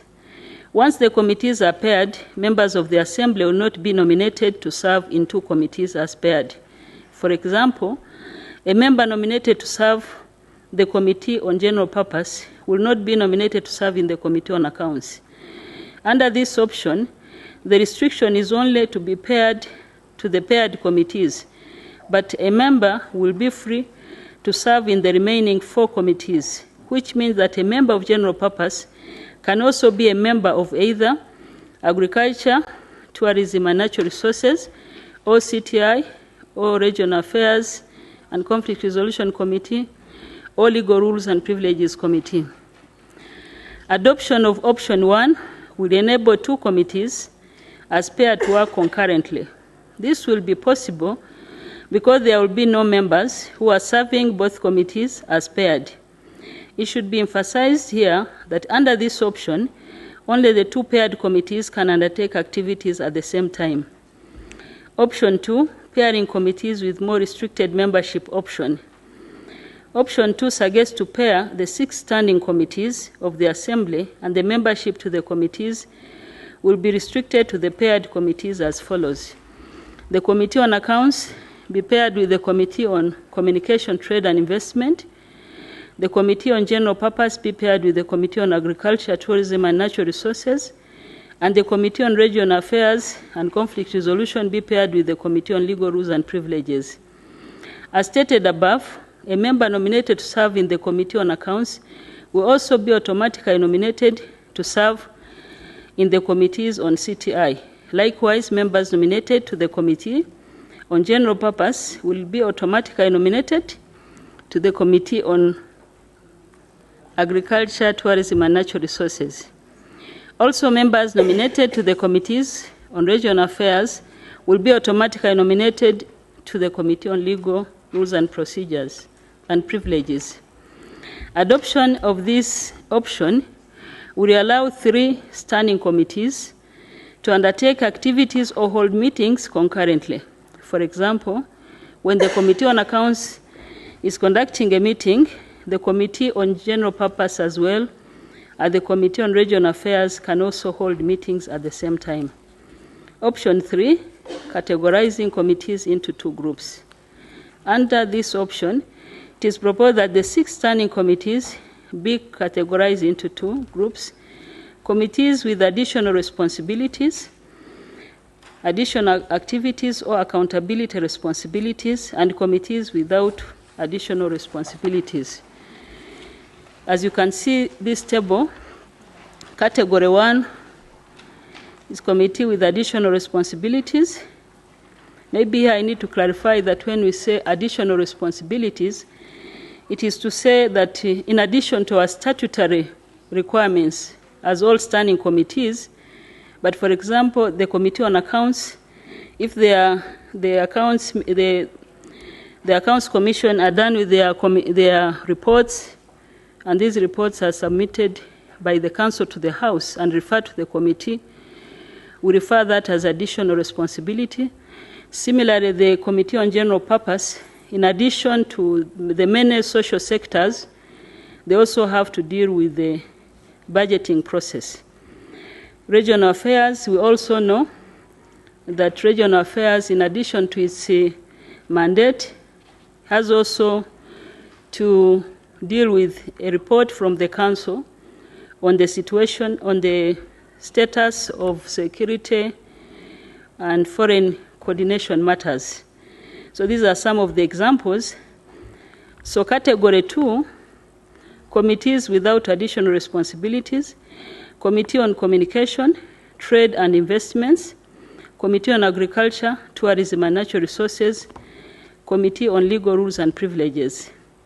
Under option 3, members of the Assembly will be nominated to serve 1 committee from each category. For example, a member nominated to serve on the Committee of Accounts, category 1, will also be nominated to serve any of the other committees in category 2.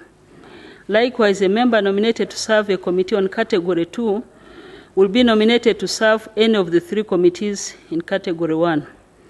Like option 2, option 3 will enable up to 3 standing committees to undertake activities at the same time. This will be possible because all the 3 committees in 1 category can proceed with activities at the same time.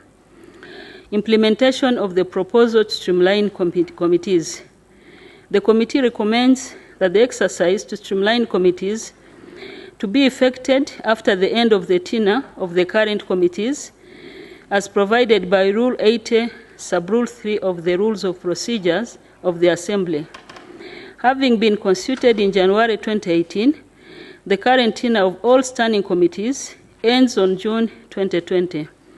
Delaying implementation of streamlining of the committees until June 2020 will allow commissioners to finish their tenure as proposed for under administration of East African Legislative Assembly Act, but we thought it would also be good for continuity of work for all the members. The tenure of the current commission ends in May 2020.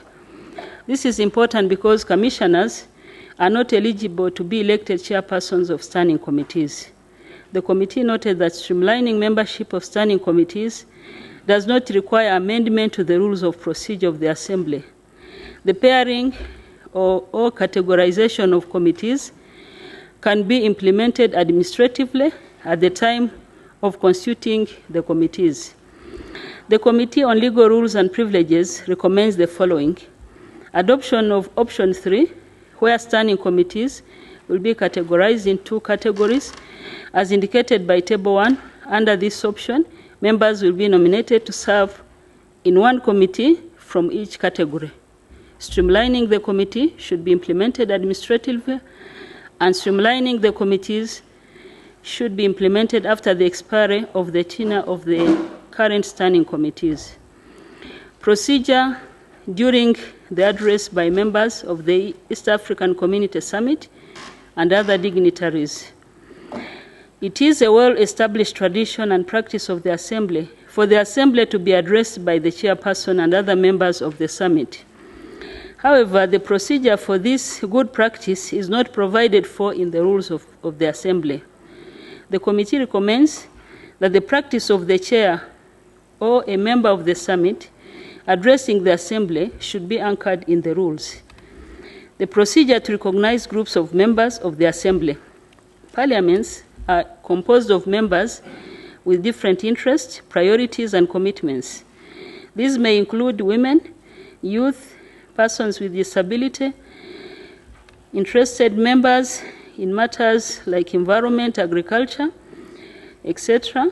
It is therefore important for the rules to provide for the Assembly to recognize association, forum, or caucus of members of the Assembly formed for a common interest which promotes the functions of the Assembly under Article 49 of the treaty. The committee recommends that the Assembly adopts this proposal for the purpose of recognizing the existence of associations, forum, or caucus. Recommendation.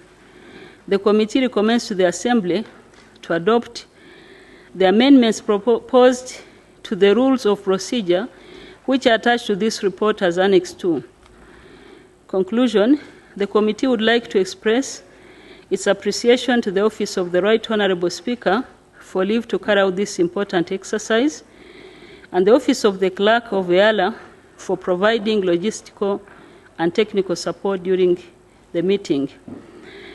The committee is also grateful to the Principal Legislative Legislative Draftsman, the Clerk to the committee, and staff assigned to the committee for providing the technical support while the committee was undertaking this activity.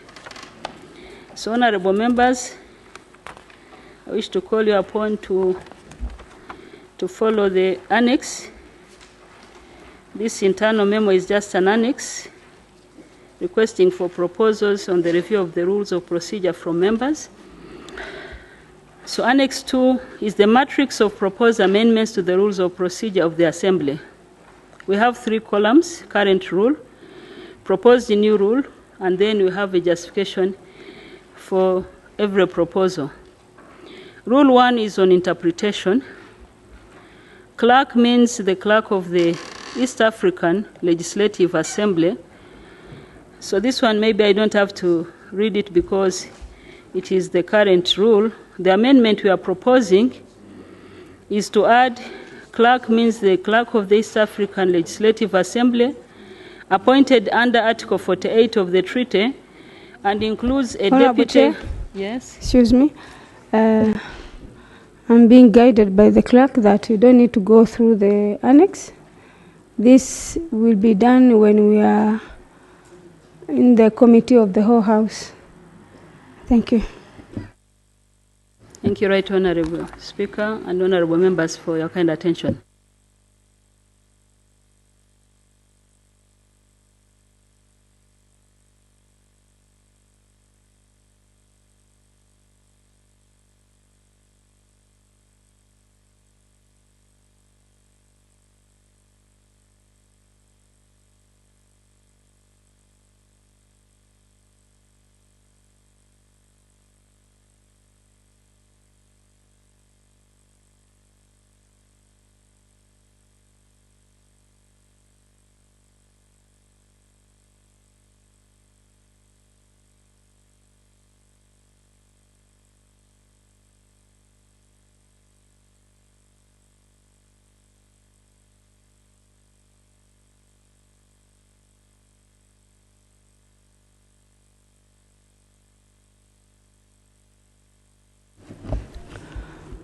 Honorable members,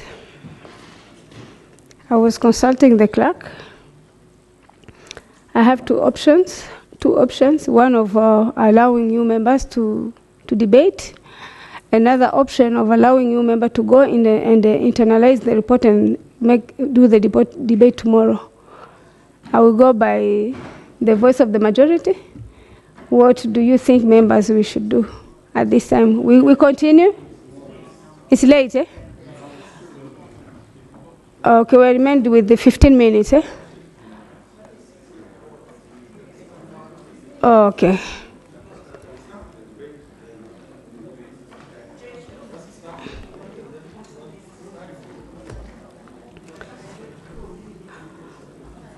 You need time, huh? Okay, honorable members, let's adjourn this debate. And I hereby then adjourn? I adjourn the House up to tomorrow, 2:30. Thank you very much.